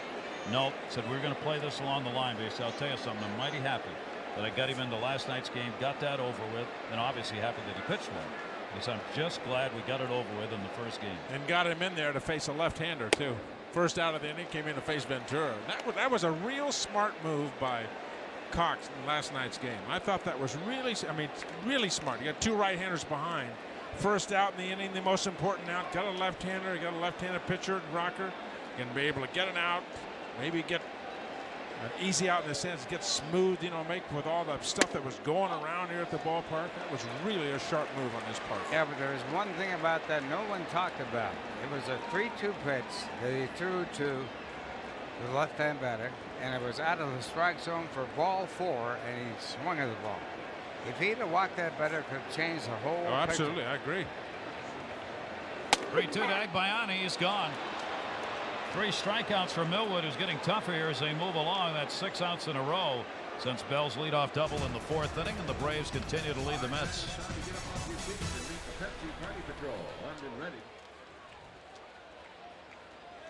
Atlanta will be the host of the 2000 All-Star Game festivities.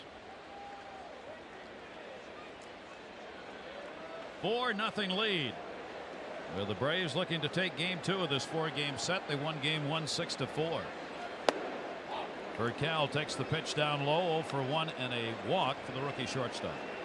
They named the captains the other day that All-Star game. Did you see that? Saw Dale Murphy. Yep. And Dave Winfield for the National League. That's right. I haven't seen the American League yet. I don't think they've named the American No, maybe League. no. That's maybe Winfield's going to the American League, Maybe is it it? is. One of Winfield each? is, yeah. Yeah. Murphy for the National League. Yeah. Good for them, especially Dale Murphy. Yeah. All those years, he just missed it. Struggled with some really bad Atlanta teams. Pitch is taken inside, and a 3-0 count on Rafael Furcal. 19 years old, out of the Dominican Republic. Sally League voted him #1 in about every category when he played there, and he draws a leadoff walk from Hampton. That will get your attention right there. Leadoff walk and not even close. And a 3-0 pitch, not even close. So Dave Wallace, Bobby Valentine, that perks your interest right there. You know, speaking of Dale Murphy, he came up as a catcher, and he had a difficult time throwing the ball to second base. In fact, his father said if second base had been center field, it would have been all right. But they moved him to the outfield. He had the same problem we were talking about earlier. He could not throw the ball from the catcher's position. Put him in center field, and he threw all the way to the plate. It was not as difficult. It's a long throw. Now Kevin Millwood, with everybody expecting the bunt, he tried to do it in the second inning and failed, striking out. Furcal's on at first base now, and Millwood will try and move him up. 3 walks and 2 strikeouts for Mike Hampton, a wild pitch and a hit batter in addition. Mets have committed 2 errors. There's also been a pass ball. All kinds of that extra stuff in the box score. Bunted, hit him in the box. 1 strike count on Millwood. Well, again, the pressure being put on by Ventura from third base. And this ball hits him in the batter's box, so it's a foul ball. It actually got him, I think, on the helmet or right in the face. Right off the bill of that batting helmet. 1 strike count on Millwood.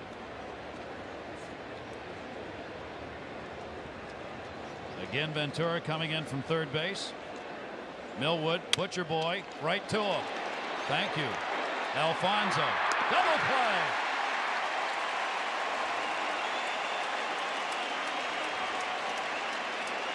Well, Bobby Cox took the bunt play off, and Millwood swung away and made contact. And a good play by Ventura from about 20 feet away on the bouncing ball. EP, good play all the way around. Casey Stengel on the Butcher Boy.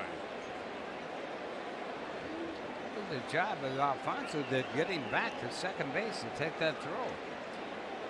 Tough angle. Not one you normally are at when you got the third baseman halfway down the line. And Alfonso, of course, was cheating over towards first base with Zeal charging in for the bunt. You can bet that Alfonso saw that pitcher pull it back, too. He's heading to first base, and he's watching the pitcher at home plate, Millwood, and he saw him fake the bunt. As soon as those hands came back and went down on the bottom of the bat, he's heading back for second base. Well, whoever taught Alfonso how to play baseball in Venezuela he knew how to play the day he got to the major leagues. I hope he's writing a book. There's a few others we can give it to, Ralph. You bet. 1-1 count on Kilvio Veras. Edgardo Alfonso, featured recently in stories. I think it was USA Today on the second baseman in the National League, and he was named at the top of that group, and not unjustifiably so.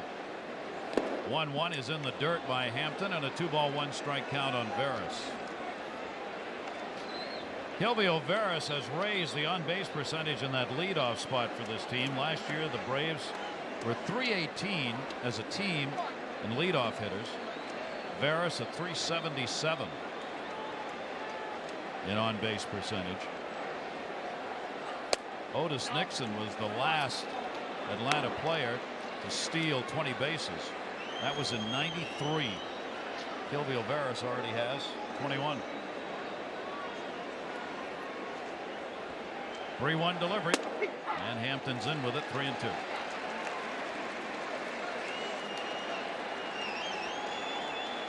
Andrew Jones waiting on deck. 3-2, and he walked him. 4 walks given up by Hampton. The base on balls, Mike Hampton right around the 100 pitch mark. Center fielder, number 25, Andrew Jones. As Tom said earlier, the walks have not been a problem of late. Hampton has lost only one game in his last 9 starts. Walked only 2 in the last outing. Starting to pile some up here. Andrew Jones up 5 walks now in the game, and the throw to first with the speedster Kelvio Veras on. With 2 men out, I would think Bobby Cox will have him try to steal second. 4-run lead.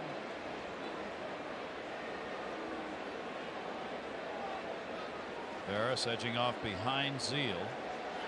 Jones takes it down low. Veras broke the wrong way. He broke back to first base on the delivery. Yost at third with the signs.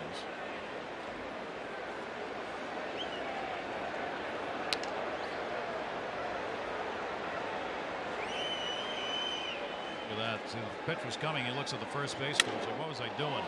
Deep to left field, but it's curving. That'll be a foul ball. Andrew Jones with a 1-ball 1-strike count, and Veras back to first base.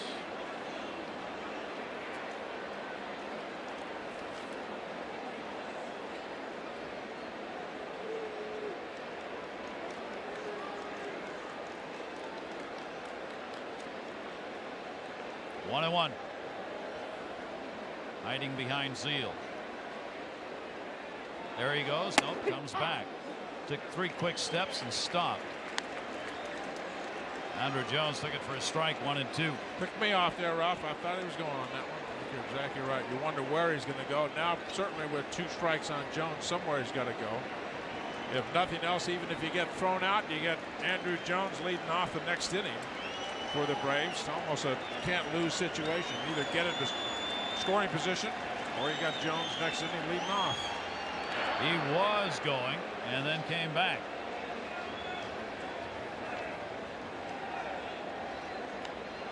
He started to second base. Hampton almost had his second pickoff.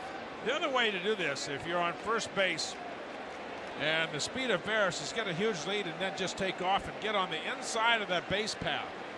Try to block the throw from Todd Zeal. That's another way to try to get around this situation. How about Zeal arguing? There he goes, delayed on the wild pitch. Well, he got there a little easier than he had expected. Piazza blocked it again. Veras didn't wait.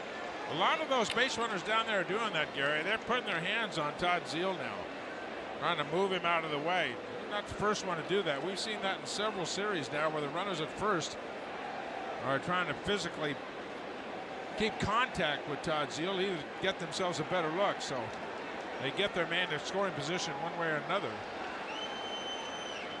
Andrew Jones, 2-2 delivery, a chopper towards short. Mora hurries it over there and gets it. Despite 2 walks in the inning, no runs. Base runner left on at second base. Still 4-0 Braves. As we head towards the All-Star break, let's take a look at the Mets' upcoming schedule, brought to you by Taco Bell. These Atlanta Braves, 2 more left in this 4-game series. And it's going to be Maddox and Leiter making the start in that ball game tomorrow, and Glavine and Glendon Rush says it'll go on Sunday. Then it'll be at Florida for 3 games, Monday at 7, Tuesday at 4, July 4, and then Wednesday at 7 again. The Yankees, of course, 7, 8, 9. It's a 4-game set with a rain out to be made up. And that big crosstown doubleheader. All coming up. Mike Hampton leading it off for the Mets. He flied out his first time up.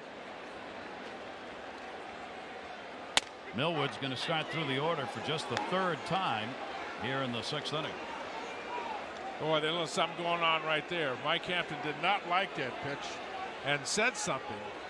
And the home plate umpire started to look at him over his shoulder. Gary Cederstrom was looking at him, and they're still going at it. He didn't like what he saw, talking about the umpire. And either Hampton says that ball's not a strike, or you got to give it to me. Now watch the reaction of the hitter and the umpire both. Now he's going to believe it. The umpire followed him right with his eyes. I don't know what he's arguing about. Right down the middle. Pretty good pitch, yeah. Yeah. A little bit of frustration. As we said, he leads all pitchers in hitting, 11 for 39 on the year. Breaking ball, there goes the bat, there goes Hampton. He's got to be tagged out by Lopez, who does it gently. I think he wanted to fire that helmet too. If he fired the helmet, he'd been thrown out of the ball game. He'll fire something over here. Number 6, Melvin Mora.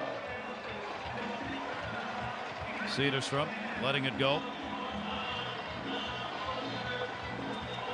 If he'd been a position player and turned like that, he might have been thrown out of the game. He might have. That's an automatic if the umpire wants to use it.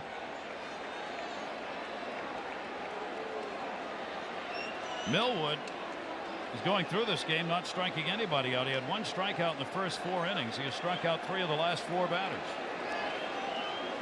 Melvin Mora, the leadoff man, and Millwood up high to him, ball 1. A walk and a fly ball out for Mora.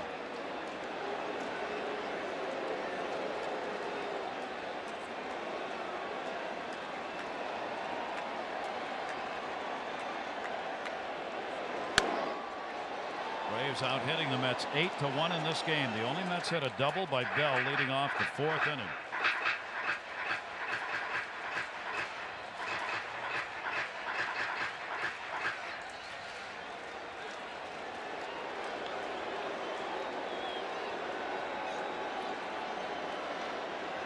One delivery, bunting for a base hit. That was close to being out of the batter's box. Wow, I'm surprised he didn't appeal on that one. Home plate umpire called it right away. Oh, man.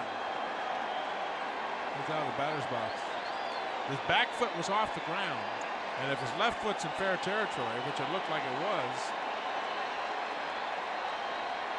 oh, those lines are gone. How far the batter's box are concerned. When nobody squawked, nobody said a thing. One of the other umpires can help the home plate umpire on that call if he wants to. And oftentimes has a better view, 1st and 3rd.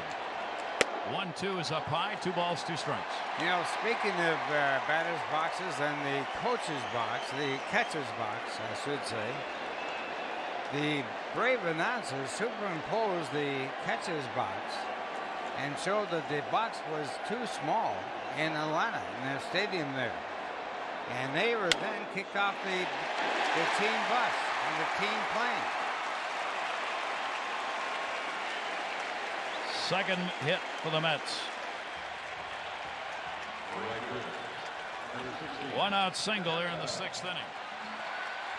The Brave announcers were not allowed to fly in the team plane to come back from Montreal to New York. And there was quite a rhubarb. And I talked with Skip Carey about that before the game tonight.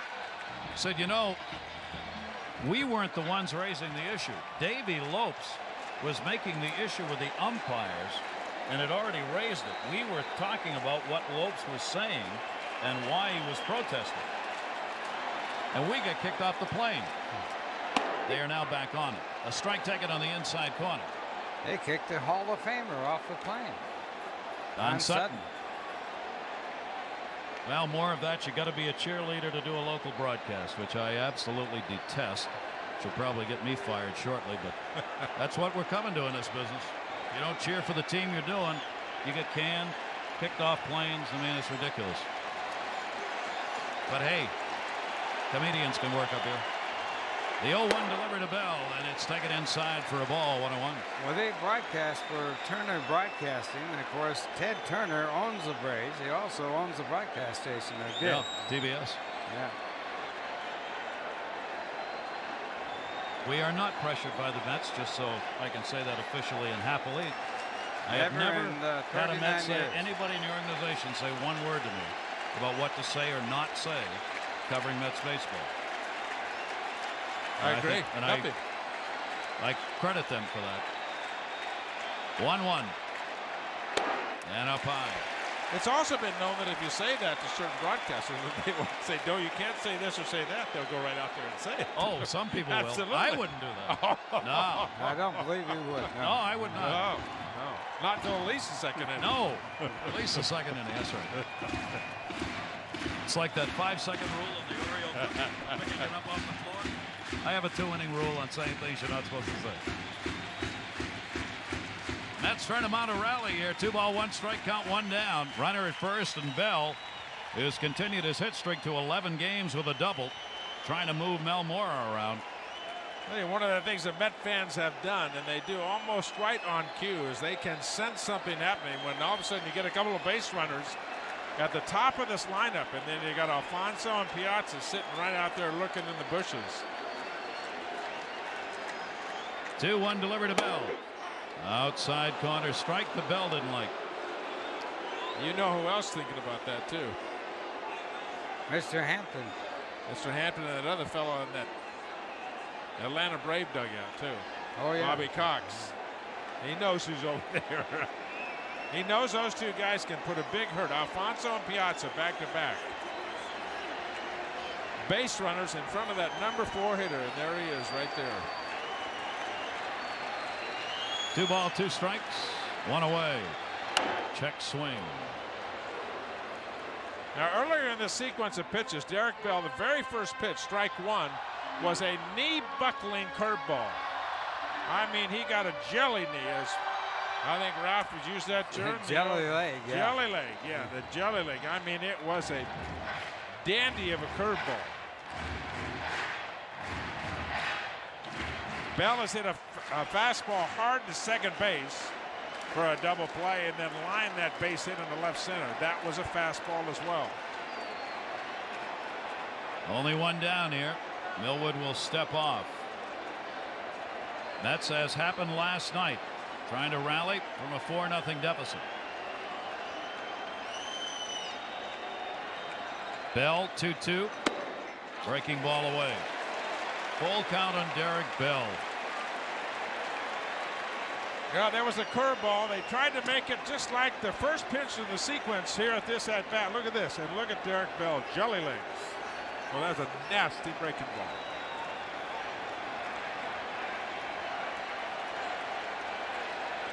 Three ball, 2 strike count. The Mets are stranded, only 2 on base with just 2 hits and 2 walks surrendered by Millwood in the game.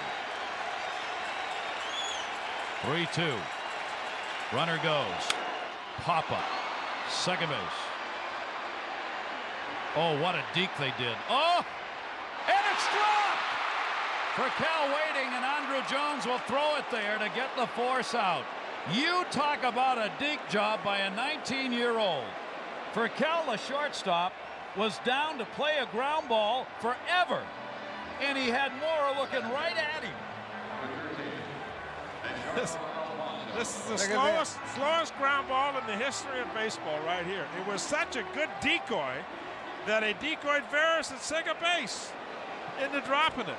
So that goes as a 4-8-6 out. Fielder's choice. I have never, look at him laugh. I have never seen a player stay down like that in my life. Have you ever put a 4-8-6 put out on Fielder's choice on your scorecard? First he deked the ground ball, then he deked the pop-up as though he was going to get it. There are wonderful moments in the game of baseball, and this is one of them right here. There's the second baseman going down like a ground ball. Now Cal, the shortstop, does it. And then Veras, the second baseman, can't find the ball and drops it. Nothing that Mora could do. He had no choice.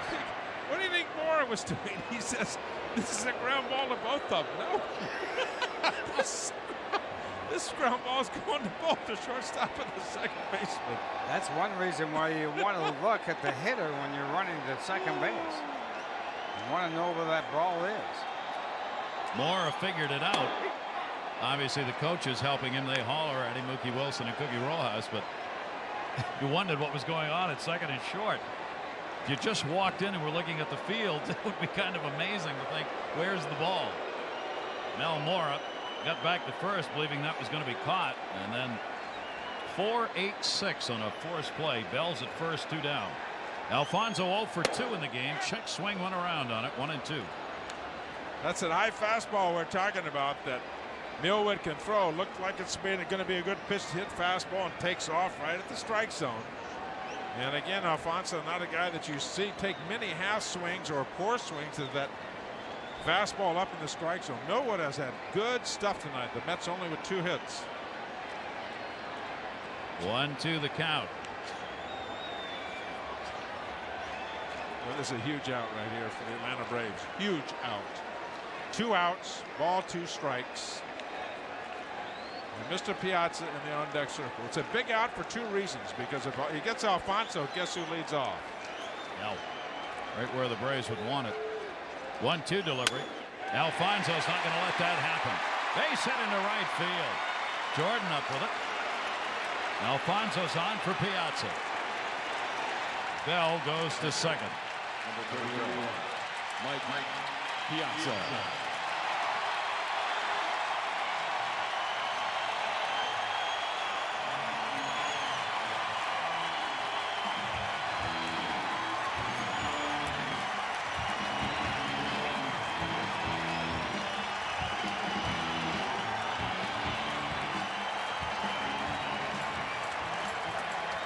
Well, here's one of those Tom Seaver big moments in a ball game. He had 2 of them. And one of them Mets just won with a base hit and a great at-bat by Alfonso. Piazza's 0 for 2. He's got a 17-game hit streak. 4-0 Braves. 3 hits now for the Mets. Right field, in the yard. Jordan under it. Millwood wins the war for the moment. Gets the big out. Piazza retired. No runs, a couple of hits. 2 left on by the Mets. And the Atlanta Braves. And Millwood throwing a shutout. Going to take a look at our Toyota out-of-town scoreboard, and then we'll show you this first, though. Look at this. This is the Deke, short and second. Look at these guys. What is this? Hello.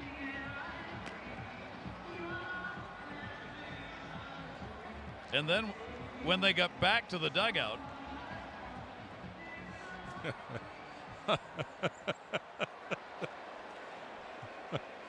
Is there not a little kid in every professional ball player? How great is that? And watch this. Now watch who walks right through the middle of them. If we stay there, look at this. There goes the manager going, I'm not getting in this. I don't understand this. The manager heading down the end of the runway. He says, I want no part of this. And that's going to be a base hit by Brian Jordan into the corner. Diving for it, Ventura. Throw by Agbayani. Not in time. A stand-up double. Take a look at our Toyota out-of-town scoreboard for you now. Jordan leading off with a 2-bagger here in the 7th inning. Florida leading it. Philadelphia at home with a lead over the Pirates in the 8th inning. Milwaukee against Chicago. Important series there, especially for Houston. They're going to do anything. They have to make a move. Tampa Bay leading the Yankees. That game was 2-2. Baltimore over Toronto. Minnesota leading Cleveland. Indians struggling. So is Boston. Texas and Seattle. Texas close to being out of it. They don't come through here in the next week and a half with some wins. Andres Galarraga. Chopper to second base. Alfonso with the runner going to third. Makes the play. Well, Galarraga moved Brian Jordan up with 1 away now. The way the Pittsburgh Pirates played back in the 70s, the lumber company, they didn't play that way. They didn't play the minimum. At minimum there, Andres Galarraga wants to get that runner to third base. Get where you've got a chance at a sacrifice fly. And Mets are going to walk Javi Lopez. The Pittsburgh Pirates didn't play that way. Danny Murtaugh was the manager over there, and he said, all right, boys, we got a chance to hit the ball, get 3 good cuts every time up there. They went for the big inning, and they had guys that could back it up and play that way. But here's your number 4 hitter. The strategy of the game, you're up 4-0. Galarraga does his job by just hitting the little ground ball at minimum. That's the minimum that he wanted to the right side to advance the runner. And that's just good winning baseball. Say one thing for these, a lot of things for these Braves, but one thing we've seen tonight, I mean, here's a series enormously important for both teams. And if you want to see a team playing loose ball under what is supposed to be tense circumstances, you're looking at an Atlanta Braves team It's like they're in spring training where they added. I mean, they're ready to play, but they are loosey-goosey, having fun and enjoying the game. Drop the ball at second base and run in and make fun of yourselves and laugh. They're still going at it over there. And there's a lot to be said for that, too. Just nice and relaxed and loose and don't worry about it. They still can't get over the dance they put on. Barris with a towel over his head. And you got guys like Galarraga around. You can do this fine. As long as you give 100%, play smart, and play hard, you can do this stuff. Because everybody's going to make mistakes. But don't make it from a lack of not hustling. Because that's the difference. That's the big difference between making errors. And that certainly wasn't a matter of not hustling. It was a little confusion at second base, and the second baseman drops the ball. But it certainly wasn't a fact of not being in the game and not hustling, that's for sure. And something, you know what, they'll be laughing about this tomorrow. Keith Lockhart is getting his first at bat. Galarraga's joined in. And towards second, this is what the Mets wanted. 4-6. Not that. Run scores. Staying at first base is Lockhart. A double play ground ball and a throwing error, and Mora is having a night he would like to forget. Not all of it his fault out there at short. It just is not going his way. 5-0 Braves.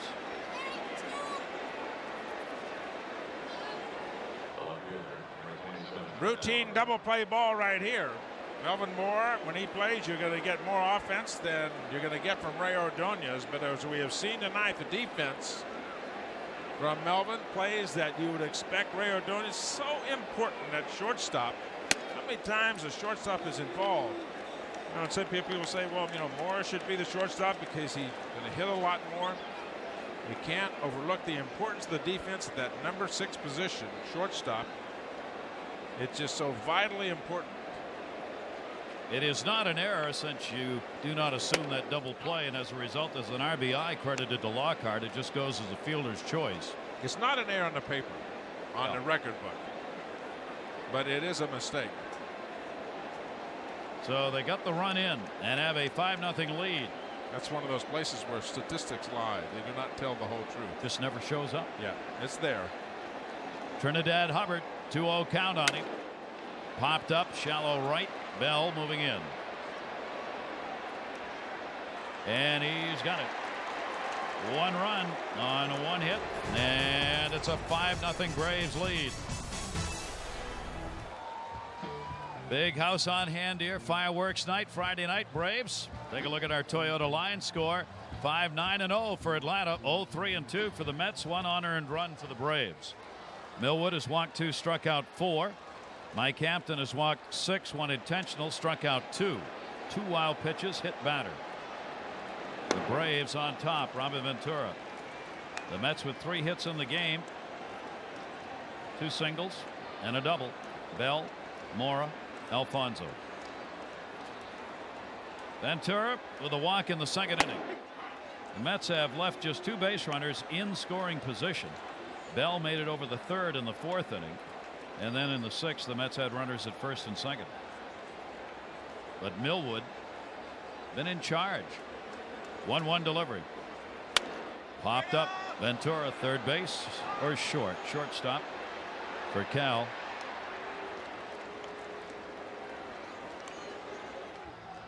Millwood had the 2nd best ERA in the league last year at 2.68. It has really jumped up this year on him at 5.10. Average against him 202 to 269 this year. He isn't getting the strikeouts, walking a few more. This looks more like the Kevin Millwood we saw last year. This is what the Braves want. This is what Leo Mazzoni wants. He wants his power pitcher that can get you out with a fastball and get you out with a breaking ball. Mazzoni calls it. There's a base hit for Todd Zeile. Mazzoni calls it up and north and south. You can throw north and you can throw south, up and down, and not worry about the side-to-side stuff that Maddox and Glavine do. He made an interesting comment down there. He said, you know, I've told this young kid that you got 10 years to learn what Glavine and Maddox do. You don't have to use that for 10 years. You'll learn a little bit by bit every year. So you got power stuff and you got great curveball. Pitch that way for 10 or 12 years. And then pitch the rest of the way what you're learning by watching these guys. You don't have to pitch like Glavine and Maddox now. And he can pitch well. He can pitch with numbers like Glavine Maddox, pitching the way he pitches. Pitching his way, with his strengths, exactly right, with his strengths, which is being a power pitcher. And a strike taken by Jay Payton.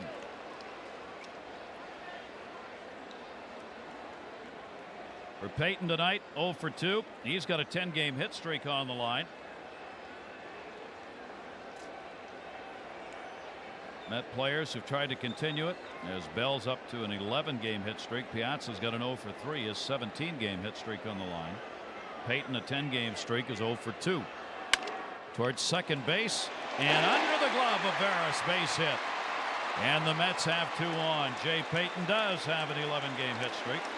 More importantly for New York here in the 7th inning, 2 on and 1 away. The Braves did not play very good defense last night here, whether they'd have gotten an out here on this situation in this ball or not. Check the jump for Todd Zeile. Yeah, if he knocks the ball down, they get the out at second. Would have been a beautiful play just by a fraction. So again, last inning, Mets had a chance to put some runs on the board. They didn't do it. Now with 1 out, they've got a chance again. Millwood right at the 100 pitch mark. Agbayani fouls it back. Benny has been a good clutch hitter in his chances so far. 289 with runners in scoring position. 301 overall. Agbayani with runners at first and second and 1 away. Millwood generally is a fly ball pitcher. Now he has gotten a double play ground ball in the first inning. He doesn't get a lot of those. 0-1. Chased one up and in. High heater. That's exactly what we're talking about, Gary, that high heater. There's the bench for the New York Mets. Matt Franco is out in the on-deck circle right now. There he is. He'll be pinch hitting for Hampton if he gets a chance, and there's only 1 away. K-Mac in the bullpen. Benny Agbayani swings through it. There's that fastball. Looked like you're going to get to it. And you just can't get high enough. Can't get up enough. Looks good when it's getting there. Right up above the top of that bat. You can't get on top of it. If you can throw hard, you can make a living right there. Up above the top of that strike zone. That ball borderline strike, and with 2 strikes, yeah, you got to protect the plate. And it's not just tossed up there. That's a good hard fastball. 5 strikeouts for him, and 4 of them have come since the 5th inning. Now Matt Franco, 2 on but 2 down. And Franco takes the strike. Franco's 5 for 29 as a pinch hitter. Mike Hampton is out of the ball game as he worked his way through 7 innings, and they were not easy innings. Giving up 9 hits and 5 runs, 4 of them earned. Fouled off by Franco. Quickly a 2-strike count on pitch hitter Matt Franco. Hampton did a credible job. Yeah, he leaves 5-0. Maybe it should be 4-0. He got a double play from Bonilla, which helped in the first inning. One of the marks of a real good pitcher is how do you keep your team in a ball game when you don't have your good stuff? Give them a chance to win. And that's what he's done here tonight. He may not be happy with it, but he's given this ball club a chance to win, and they still may win. He is 4-6 lifetime against the Atlanta Braves. Obviously the first meeting of the year. As we told you, this Braves lineup that started the game hitting over 360 collectively against Hampton. They got 5 runs on 9 hits off him in this one. 1 ball, 2-strike count on Franco, 2 down. Zeile and Payton are the base runners, with the Mets trying to crack through that 0 on the scoreboard. Matt Franco nowhere near the numbers as a pinch hitter that he has been in past years with the Mets. 1-2 delivery. Rips it. Base hit out of the reach of Galarraga. Jordan. That'll score 1. Zeile crosses. And it is a 5-1 game.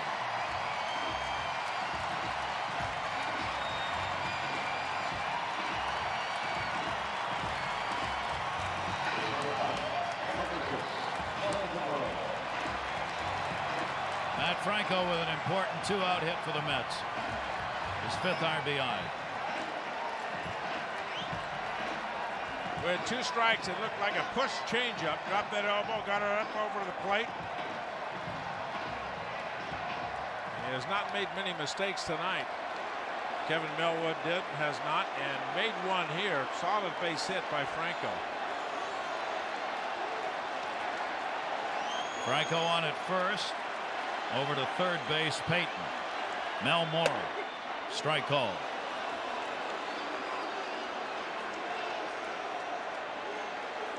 Moore in the leadoff spot. Speaking of which, you may have read that Darrell Hamilton went down for his rehab and got in 1 game. And that left toe is bothering him again. He's gone for an examination to Oakland today. So he's not playing again. 0-1 deliveries up high. Another one of those important outs, Gary, that we're talking about. 5-1 ball game. And the guy in the on-deck circle can hit the ball out of the ballpark. And represents the tie and run.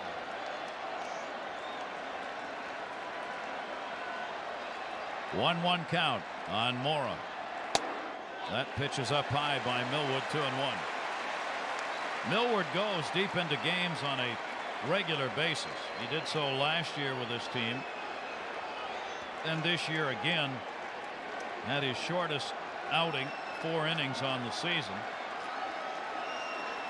108 pitches thrown now. Does not have a complete game this year. 2-1 delivery. Inside again. 3-1.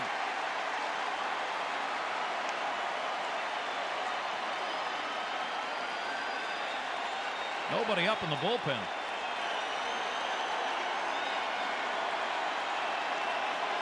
If there's nobody up there, now they are. It wasn't going to take him very long. Bruce Chen.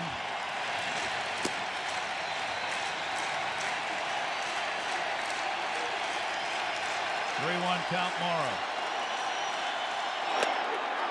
3-2.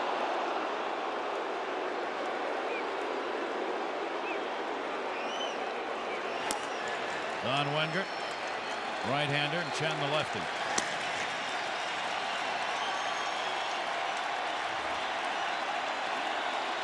Three-two, 2 down, first and third.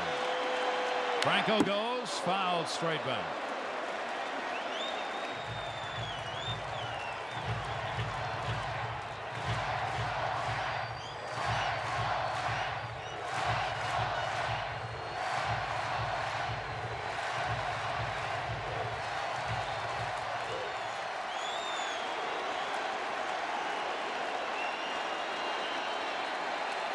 Mora hitting over 300 with runners in scoring position, facing Millwood on another 3-2 pitch.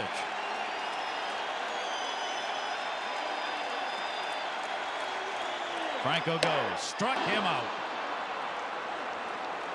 So Kevin Millwood sits the crowd back down as he gets Mel Mora on the strikeout. Mets come up with a run, 3 hits, but they leave 2 on after 7. Braves 5, Mets 1. Welcome back, everybody. 5-1, the Atlanta Braves are leading the New York Mets. And Eric Kamak, recently recalled from Norfolk, on the mound for the Mets. The shortstop, number 1, Rafael Patel. Eric Kamak last year was in Double-A up in Binghamton, New York, and a reputation of being a real aggressive, come right after you kind of pitcher. Smart, real fine, kind of a street fighter kind of guy from Texas. And has a real good makeup to be a relief pitcher. And a strike taken. Rafael Furcal. Who's on deck? What's he doing here? Chipper Jones. Oh, it's Joyner. I'm sorry. And a breaking ball for a strike. I looked Facially, down there. I thought yeah. that was Chipper Jones. facially, it looked like it from up here, didn't it? Supposed to have gone home to Atlanta, and I was like, "You fly back already?" Yeah, one of those real fast planes. Wally Joyner on deck. So Millwood is finished for the night. 0-2 delivery and a strikeout for K-Mac. 0 for 2 tonight with 2 walks for Cal. One away, and Wally Joyner coming up. Wally Joyner, interesting addition to the Atlanta Braves bench. They weren't sure what Galarraga was going to be able to do this year. Joyner was signed as an insurance policy at first base. 1-0 pitch is taken for a strike. Andres Galarraga, they haven't had to worry about him. So Joyner now coming off the bench as a pinch hitter this year. 6 for 33 career wise, a .216 average as a pinch hitter. Of course, when he was playing, he was generally playing. And playing pretty well, too. He was a good player. Good glove man. Good acquisition by the Atlanta Braves. You know, I think stamina was a question that John Schuerholz had with Andres Galarraga. How many games was he going to be able to play? How many innings was he going to be able to play? How many at-bats was he going to be able to get? And Joyner gave them a big league backup.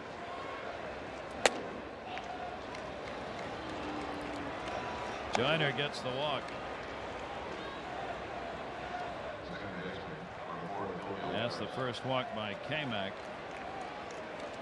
So 1 on, 1 away, and Kelby O'Veras coming up. One of the reasons you get people like Wally Joyner is to be a veteran. Story the other day that somebody in the clubhouse had put something negative up over Rocker's locker that was negative towards Rocker. Joyner took it down. Said, "We don't do this on this team." And that was the end of that.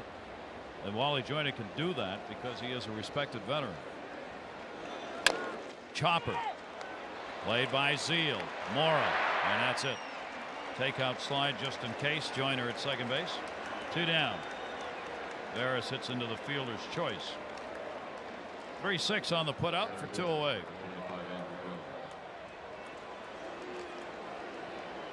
Todd Zeal, the high hop, had to get back into the baseline. Pretty good play right there. Make sure of 1 out. That's easily turned into an error. If you try to rush it and get to, you could hit the runner right in the back. But Tom knew they only had 1 chance really to get 1 out, and that's a soft throw over the top of the runner.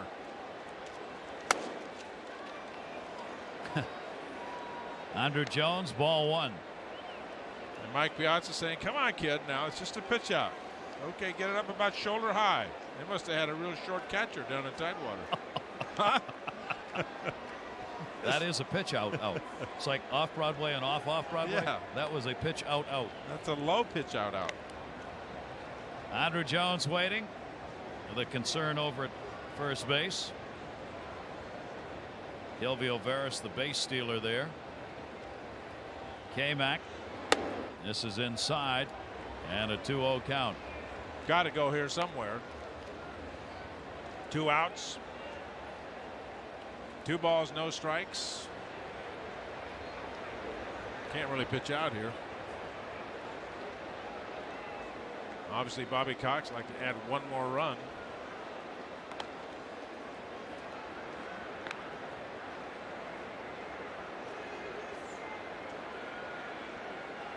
Andrew Jones waiting through this effort at first base by Veras, and there he goes. Piazza's throw is not in time. So Kelby O'Veras, a relatively easy stolen base on that one. That'll be his 22nd. He's been thrown out 9 times. Piazza's gotten 20 of 79 on the year. Well, he had no chance on that one. That's just stolen right off K-Mac. And you know what Mike Piazza did? He came up and made a good throw to second base in case there was a bad slide or if he slid off the base at second base. At least get a chance to get him there. Because he knew he wasn't going to get him. He knew it was a stolen base. You could see him out of the corner of his eye. And he'll go chat with K-Mac now to make sure he knows exactly what he's doing, who he wants to get, who's on deck. K-Mac has been selected for the AAA All-Star game. Now, whether he's there or not will depend on whether he's here. That's going to be played at Frontier Field in Rochester on July 12. AAA All-Star game. He's 5-1 at Norfolk. He leads the club, the Tides, with 7 saves. ERA of 1.56. K-Mac. 3-1 strike count. Andruw Jones looking for an RBI. Up high. He draws the walk. 2 given up by K-Mac. 2 down. Well, you could read the reaction after he threw that ball. One of the things Mike Piazza said when he went out there, he said, listen, we got first base open. You got a 3-1 count on Jones. Do you want to go after him? Do you want to pitch around him and go after Brian Jordan? It certainly didn't look like the reaction to the 3-1 pitch. It looked like he was upset that he threw a bad pitch. So maybe he wanted to go after him, just could not throw a strike. Brian Jordan gets the chance. Hitting third in the lineup with Chipper Jones home for family reasons tonight. He's got 2 on. He delivered a double and scored in the 7th inning. 2 for 4 game. And has hit the ball hard. Fly balls to right and center in the other 2 occasions. Now batting .296. 33-year-old veteran out of Baltimore, Maryland. Brian Jordan came over from the Cardinals last year. Takes that pitch outside for a ball.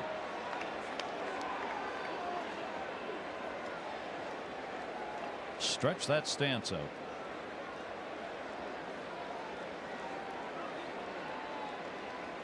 He was their best clutch hitter last year. .317 with runners in scoring position, #1 on Atlanta. Takes it away, 2-1. And hurting most of the year too. Yep. Played hurt, played hard. My guess, I don't know him, but my guess would be he'd be a pretty good guy in the clubhouse. He looked like a real pro. Take no guff from anybody. 10th in RBIs last year in the league. Step off by K-Mac. Veras at second, speedy base runner. Same with Andruw Jones at first.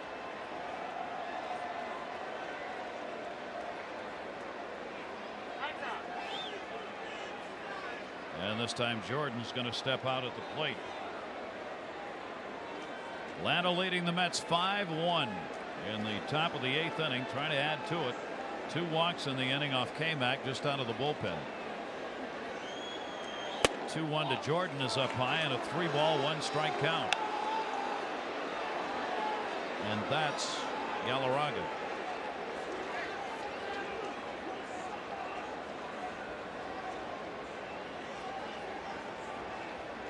Jordan will look for one to hit right here. Hitters count 3-1. And he got one.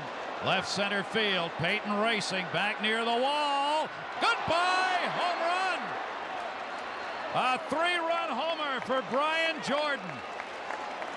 And he got it on a hitter's count. And it is an 8-1 Atlanta lead.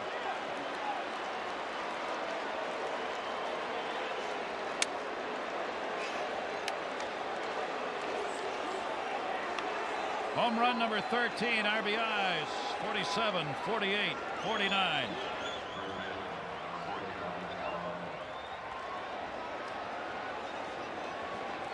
Well, you called it exactly right, Gary. The hitters count.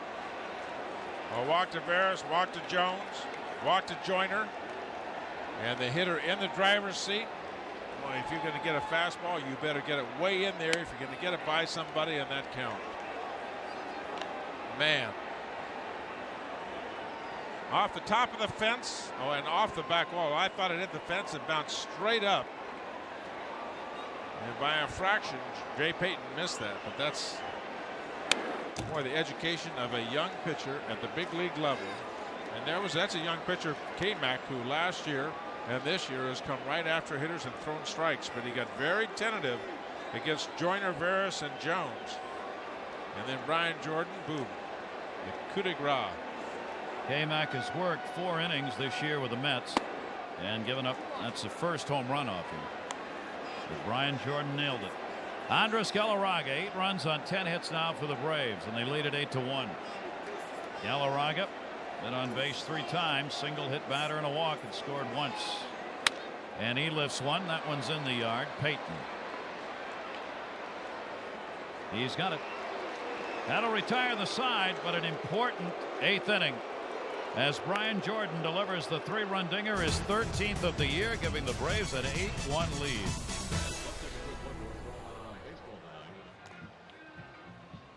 Wally Joyner is going to stay in the ball game. Andres Galarraga comes out. Joyner will play at first base. And tonight, Mike Hampton did not have all the stuff that he needed to win. And there were 6 walks, one of them intentional. Benny Agbayani trying to make a play on a bases-loaded base hit. 2 runs scored. Ball got away. Galarraga kept coming. Error charge to Piazza. Another one scored.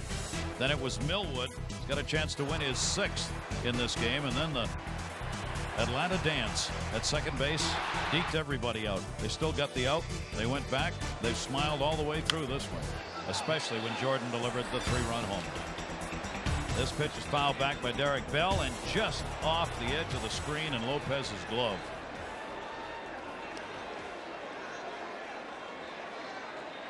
One strike count on Derek Bell.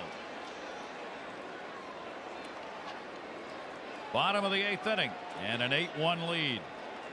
Atlanta.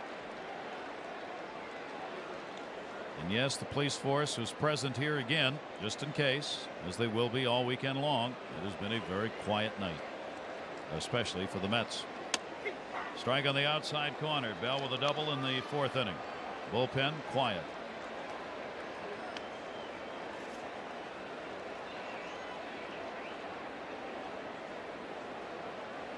Millwood leaving the ball game with a chance to win it. Wingert on in relief, and the pitch is taken away.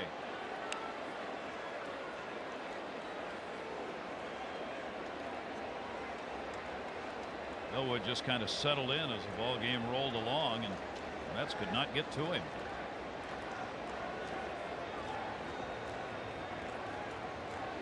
Wengert's delivery is fouled off down the right field line. Like a lot of guys, Gary, guys that are power pitchers, sometimes it takes 1 or 2 innings for the fastball to really kick in, where you can overpower somebody. And Millwood did not get his first strikeout until the 4th inning.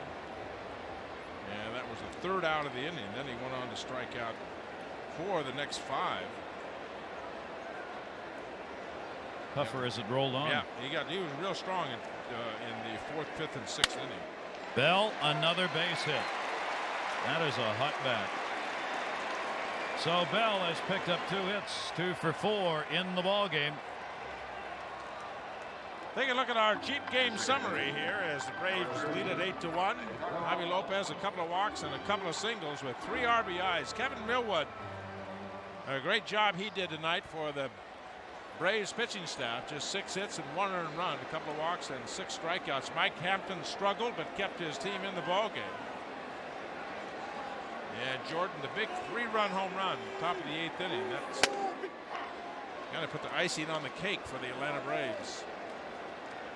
Mets now is 7 hits in the game, as Millwood worked these 7 innings, giving up 6 hits and only 1 run.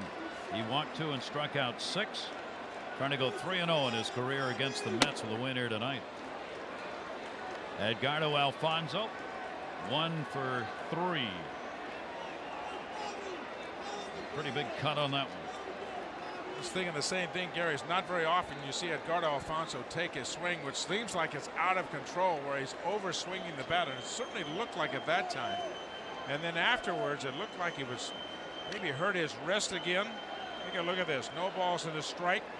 Fastball. Wow, you don't see him swing that hard very often. Hit this one to center. Andrew Jones back there. And no basket catch. Up 8-1. I thought he might see it. Up 8-1. And you know, give him some grief about that. That little duo at second and short. That's about a half a basket catch. They're hollering at him. Veras is at second base. Veras started hollering at him. Look at him. Looking in. That Veras is giving him the what for. Get that glove up. What a life, huh? Hit 320 in the big leagues, playing every day, playing center field, and running everything in sight. 22 years old. Just loving it. Just maybe 9 innings. 2 Gold Gloves already. I know. 22. I know. So Piazza's 7-game hit streak may have to be extended right here. It may not have another chance at it. He has gone 0 for 3 17-game streak. It's brought his average up to that .359 mark. Guarantee you, more concerned with the win than the streak. But he's going to get the streak. Burkell's throw goes into the dugout. It'll be a single and an error. And Piazza will make his way down to second, and Bell will go over to third.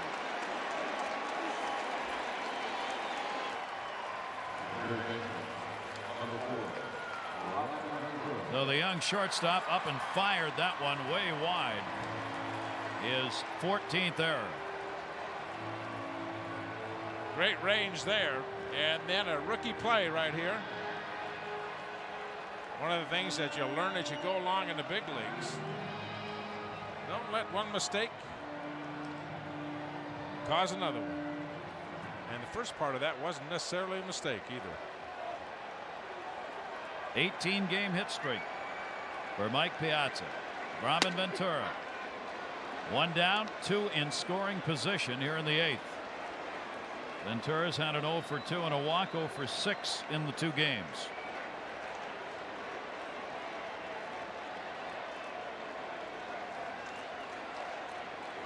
Swung on and missed.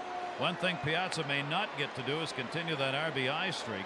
The major league record for RBIs in consecutive games is 17, held by Ray Grimes of the Cubs back in 1922. Along with the hit streak, Piazza's driven in at least 1 in his last 12. May not get another chance. That one foul back. No ball, 2 strike count. Obviously, that record we were talking about earlier, that record by Grimes, 17 games with an RBI consecutively, is the major league record. So it has to be the National League record too, doesn't it? Piazza's going to need extra innings or a long 8th and 9th to get another chance. 2 strike count on Ventura. Wengert misses inside. Don Wengert out of the bullpen. It was a late acquisition. He was signed by the Braves after the Astros released him in spring training, and then made it up to the big club on May 29 when the former Met Greg McMichael went on the DL. Wengert's delivery is outside, 2-2 to Ventura. Don Wengert's been around Oakland, San Diego, Cubs, Kansas City, Astros, and now Atlanta. And with Remlinger out of there, as we said, the bullpen of the Braves is short-handed. That's why the Millwood's performance and the offense has really mattered tonight. Towards second base, Gilvio Veras makes the play to Wally Joyner, and that will do it. Ventura retired, and so are the Mets. Or 2 down, I'm sorry. That won't do it. Must be that pizza I ordered. 2 down. Over to third base goes Piazza with Bell scoring, and it is an 8-2 game. I thought it was a 3rd out too.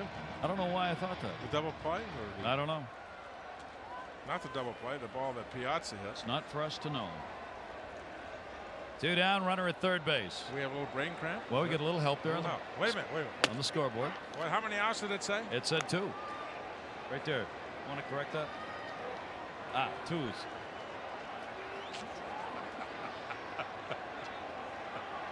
Todd Zeile. Sorry, Todd. We like those possessions. Didn't mean to take away your RBI, Robin Ventura. And a strike taken. With that, Bell, of course, crosses the plate, and that will set a mark for the Mets, as Derek Bell has scored in 10 consecutive games. That is a new mark, breaking the old mark of 9 consecutive games in which a Met had scored a run. Bell's got 10. Todd Zeile, 0-2 delivery. And the pitch just missed inside. Zeile delivering the base hit in the 7th inning and scored on the RBI single. Matt Franco, who came on as a pinch hitter, delivered it. Now Zeile trying to get Piazza in from third base. 1-2 delivery. And Will. Base hit into left center field. Piazza scores, and it's 8-3.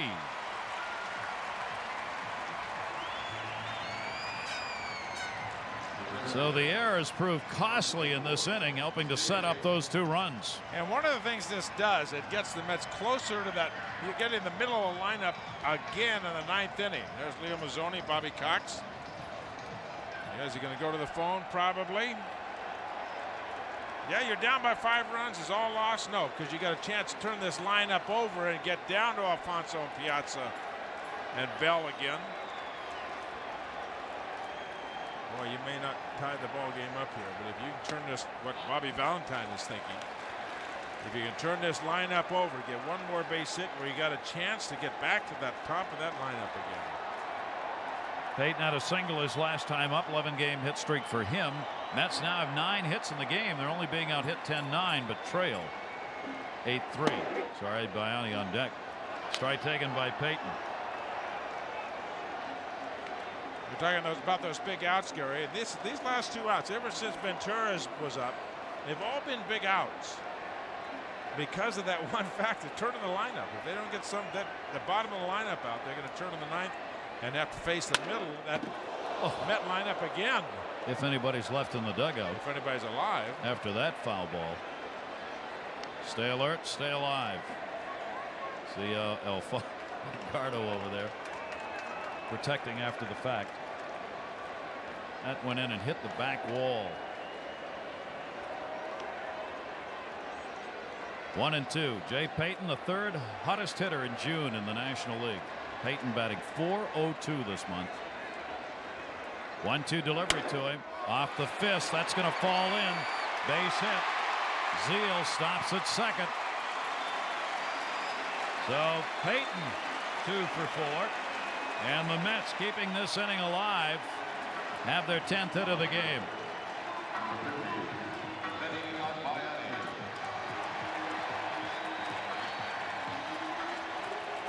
Well, sometimes you hit line drives, sometimes you pull your hands in and get as much on the bat as you possibly can. That's exactly what Jay Peyton did. And they creep closer and closer, the Mets do, to turn this lineup over, and Bobby Cox is going to go to the bullpen. Gary Lightenberg has been ready in the bullpen, and Bobby Cox is going to go there.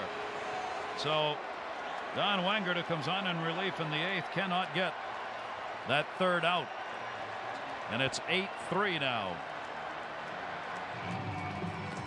Don Wengert unable to get it done. 2/3 of an inning, giving up 3 hits, 2 runs so far, 1 costly error in the inning. And with 2 away, he'll sit and watch Gary Lightenberg.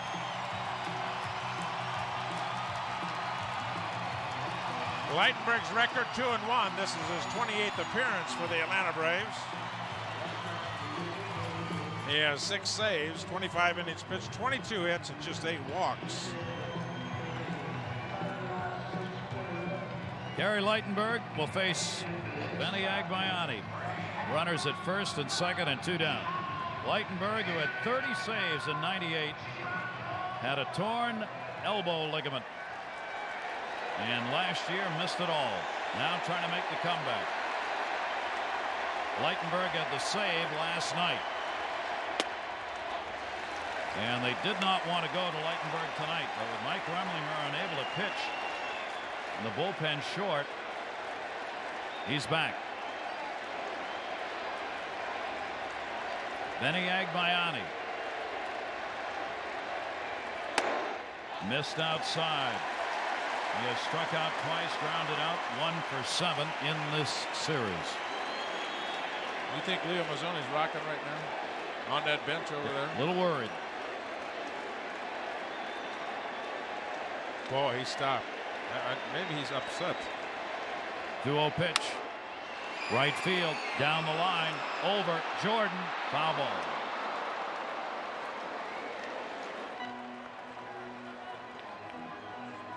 There you go. One thing I couldn't understand, you got a short bullpen. Why in the world they take Millwood out? Pitch count, number of pitches again, big strong guy, Strapper from North Carolina. That's just the way it is, I guess.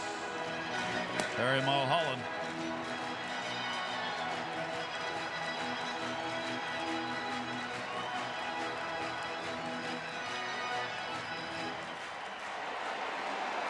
Gary Lightenberg.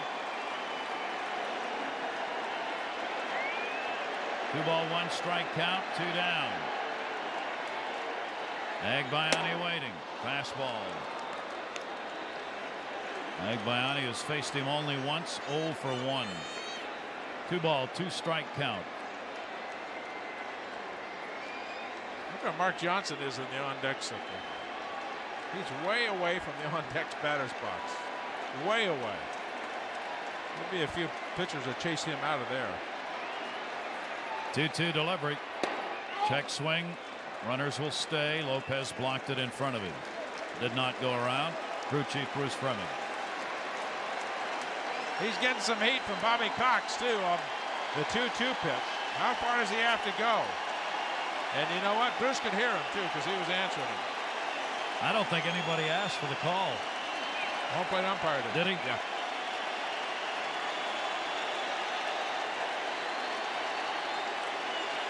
Three-two, 2 on. Runners go. Agbayani fouls it off.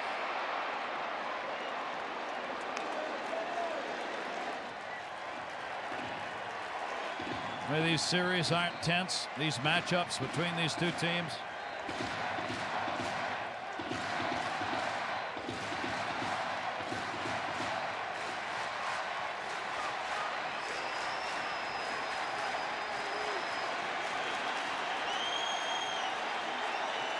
Three-two, they go again.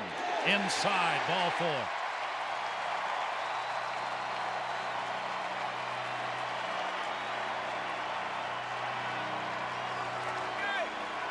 They're loaded. Mark Johnson sent up by Bobby Valentine as the pinch hitter for K-Mac.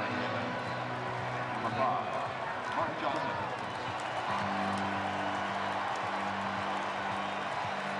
Well, the Mets jiggled their roster for this chance. Zeal, single. Payton, single. Agbayani, walk. They brought Mark Johnson up from the minors to have a little more left-handed power on the bench to throw up against the Atlanta Braves in this series. Here he is.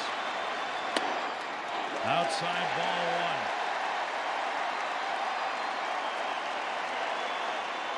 1. Mark Johnson, of course, has had very few at-bats. Only 14 as a pinch hitter with the Mets, though. 2 for 6 with 1 pinch hit home run.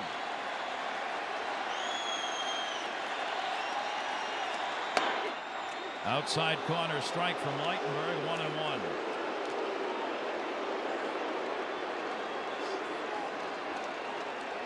He had his first home run as a Met pinch hit homer against Florida. 6th pinch hit home run of his career. Up and down a couple of times from Norfolk. 1-1 pitch. Good pitch by Lightenberg, 1-2.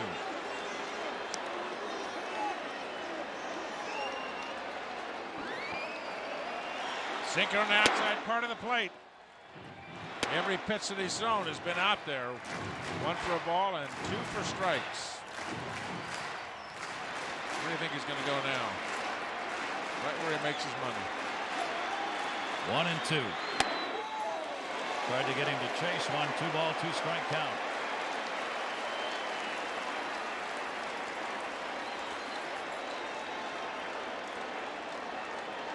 Every pitch. Look at it. Almost in a trance. 2-2 away, bases full. 8-3 Braves lead. Johnson stays away. 3-2.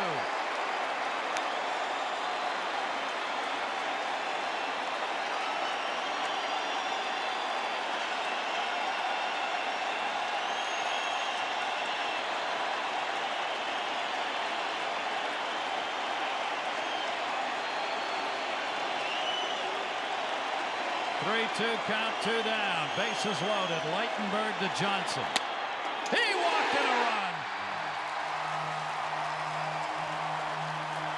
And that will get Lopez and Leo Mazzoni to the mound.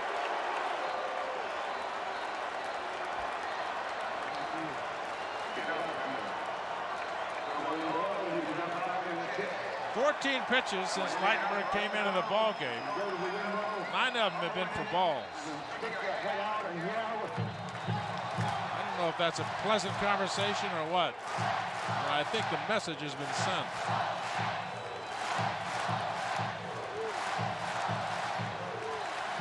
Terry Mulholland, the left-hander, is ready if needed. Obviously, they do not want to bring him in here with Mora, Bell, Alfonso. I wonder where Rocker was against Johnson. 1-0 pitch. Rocker worked the inning last night and has been out there in the bullpen sitting, but we've not seen him up throwing. Bell on deck.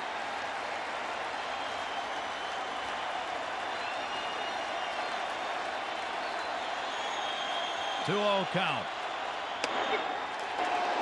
2-1 on Mora. That is single in the 6th inning. That looked like the first pitch that has not been that sinker on the right side of the plate as you're looking into home plate. Looked like a little nickel slider. Gary Lightenberg, bases loaded, 2-1 delivery. 3-1 to Mora.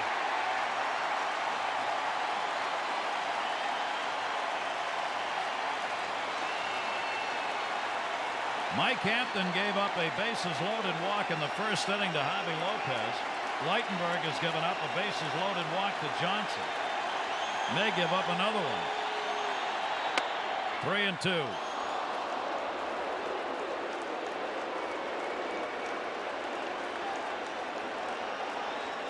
Sacks full of Mets. Peyton, Agbayani, and Johnson. Harrison, Ventura watching. 3-2. And he walked another one. It's 8-5.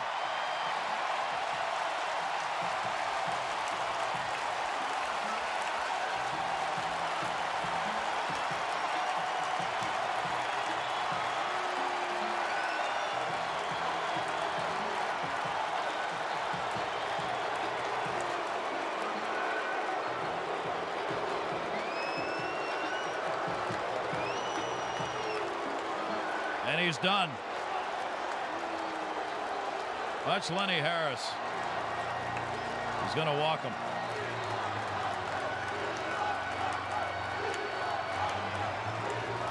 He walked him. The bases are still loaded. And a left-hander coming on to face Derek Bell.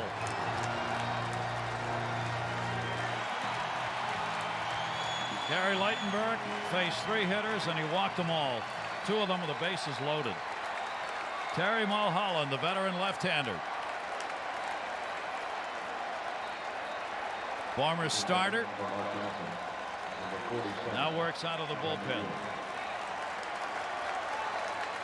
Ewing's going to run at second base for Johnson. Bases loaded, 2 down. Mets have scored 4 runs here in the 8th inning. 2 of them on bases loaded walks.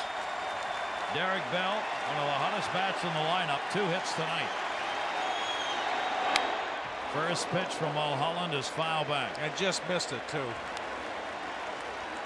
Derek Bell usually tries to hit the ball to right center field. It looked like he just pulled off a tad on the fastball. You check the runners around the bases. Yep, still loaded. He has torn up Terry Mulholland in his career. A .417 batting average and 2 home runs. Yet Bobby Cox, knowing that, could not leave the right-hander Lightenberg in when he'd walked all 3 he faced, and has not had Rocker up in the bullpen in this game, the right-hander. Not available, and that pitch is inside. 2 ball, 1 strike count.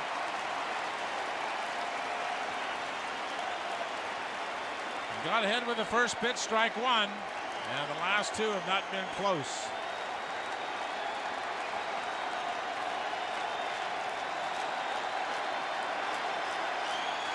Two ball, 1 strike count on Bell. Unbelievable. 3-1. There have been 3 consecutive walks.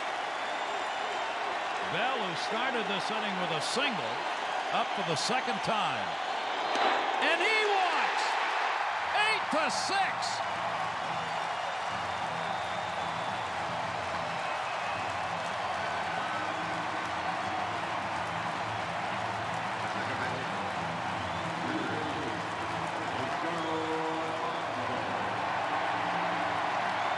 about a collapse by your bullpen.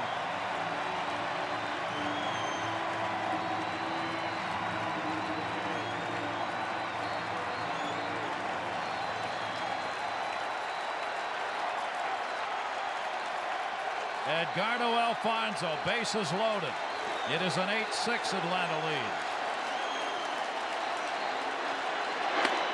And a strike taken on the inside corner as Mulholland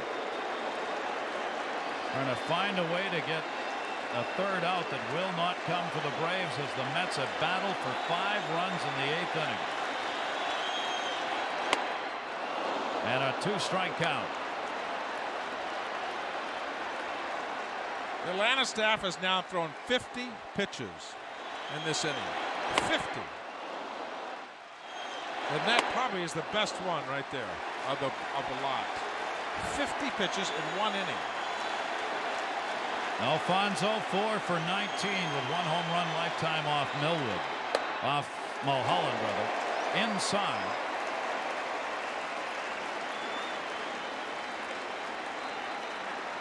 After there were 2 down, Zeal singled, Payton singled, Agbayani, Johnson, Mora, and Bell have all drawn walks.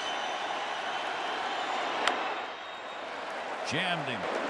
Still a ball and 2 strikes. If you were pitching, wouldn't you want to like go through the order so you get to Alfonso and Piazza? Isn't that the way you'd go about it? Perfect. If you're wearing those color uniforms. Holy mackerel. Last pitch pretty good to Alfonso. He was fooled by it. Looked like a breaking ball on the inside part of the plate. 1 ball, 2 strikes, 2 down.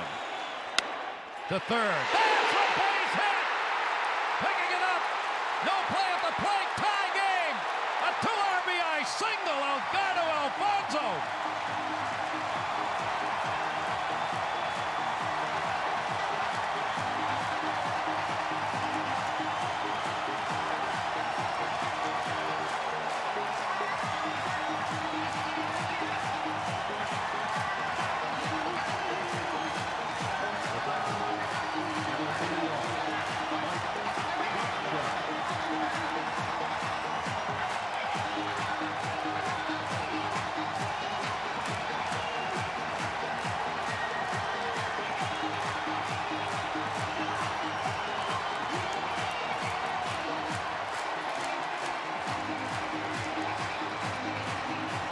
Lockhart could not get it at third. And with 2 down, the runners were flying. Take a look at the Met bench. Yeah, they can't believe it either. 7 runs in the inning for the Mets.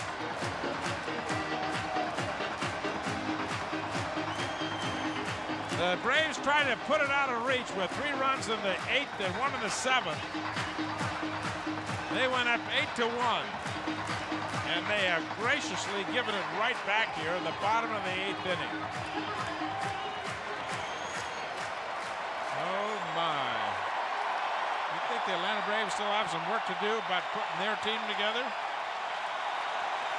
Jammed house at Shea. What a show. 8-8. Piazza, 2 down. Mets have scored 6 runs. With 2 away. Piazza rips it. Will it stay fair? Goodbye, home run! Mike Piazza!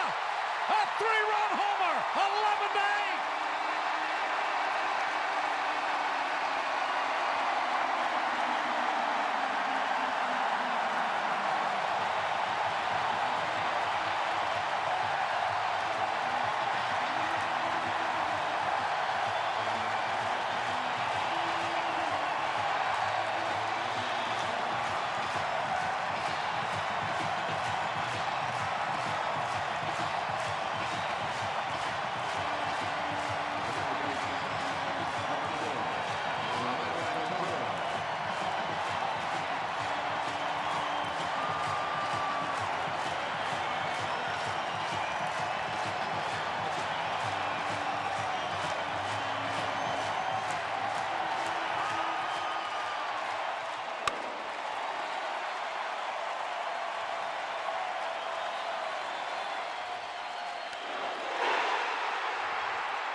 His 22nd home run of the year. RBIs 66, 67, 68.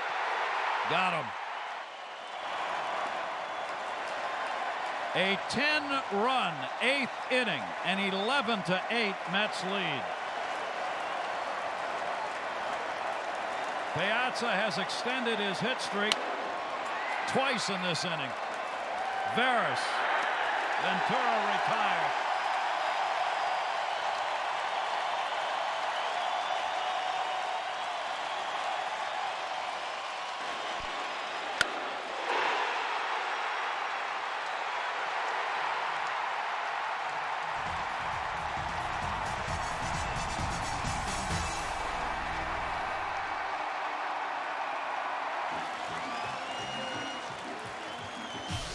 New York Mets baseball is brought to you by your local Lexus dealer, who invites you to test drive the new IS300 today.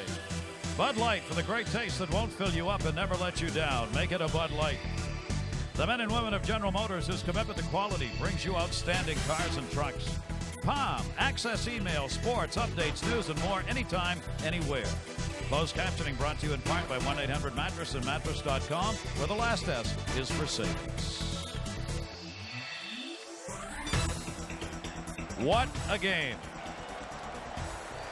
10 runs in the 8th inning. And an 11-8 ball game. Armando Benitez on, and Lopez. First ball hitting, first base, Todd Zeile, foul territory.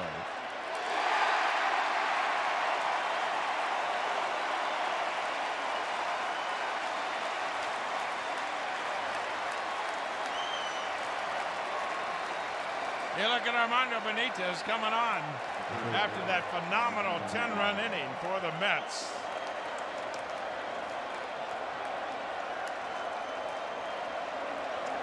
'40th game for Armando Benitez, his 40th game.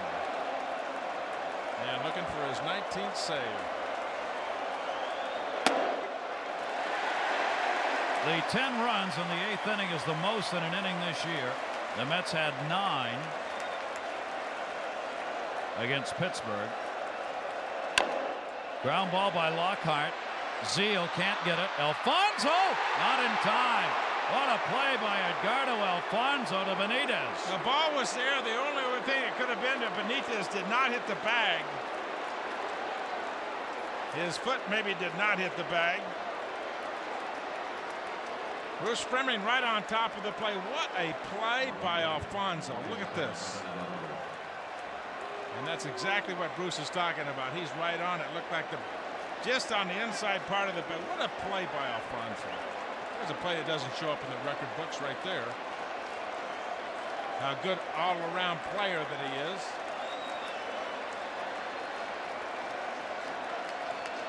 They will credit a base hit on that to Lockhart at first base. Strike on the outside corner, Trinidad Hubbard. In that 8th inning, 3 of the runs were scored on consecutive bases-loaded walks. To Johnson, Mora, Bell. To go a long time for me to go back and try and think of a ball game where I've seen that. And then Piazza. Is he into the game? Watch the reaction.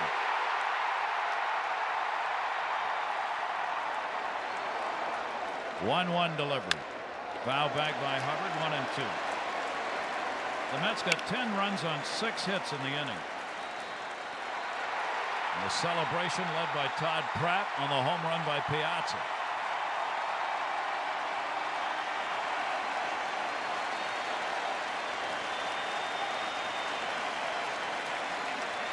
Mulholland gave it up. 1-2 delivery.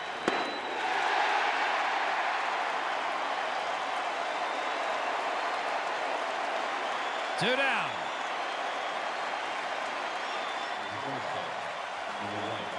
Take a look at the 2-strike swing by Hubbard.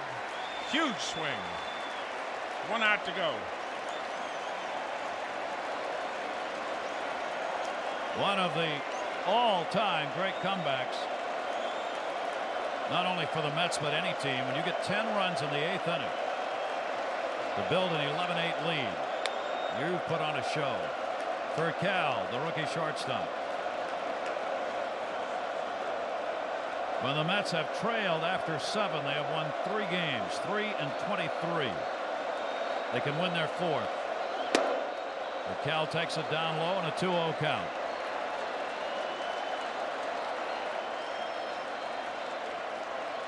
The Atlanta Braves team not smiling anymore. Mulholland charged with just 1 run, 6 hits over 7, and then it all caved in. 2/3 of an inning.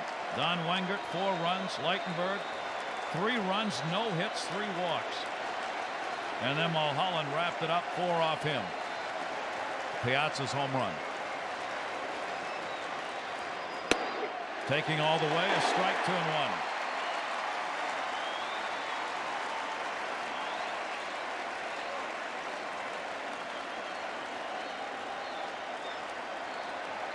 Two-one delivery for Cal, takes it down low. So Piazza continued his hit streak to 18 games. Has driven in at least 1 run in the last 13. He'll continue that streak too. Outside, not over yet. Benitez surrenders a walk, bringing the potential tying run to the plate. Wally Joyner. Joyner came on as a pinch hitter, stayed on at first base. He's batting 9th. 2 on, 2 down, 9th inning.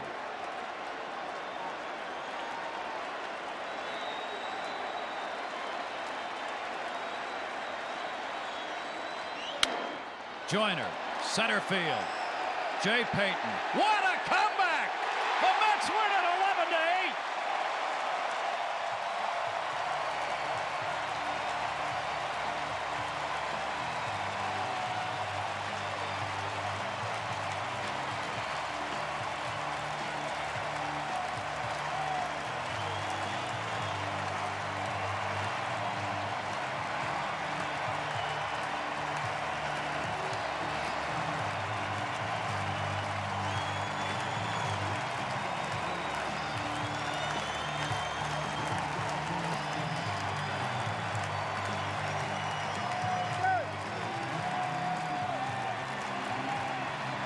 Put it in perspective, this is the 2nd biggest comeback in New York Mets history.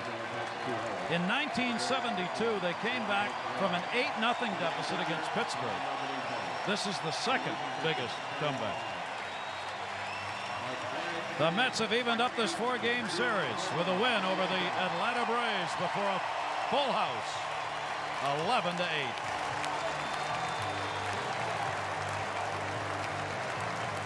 And that's that total.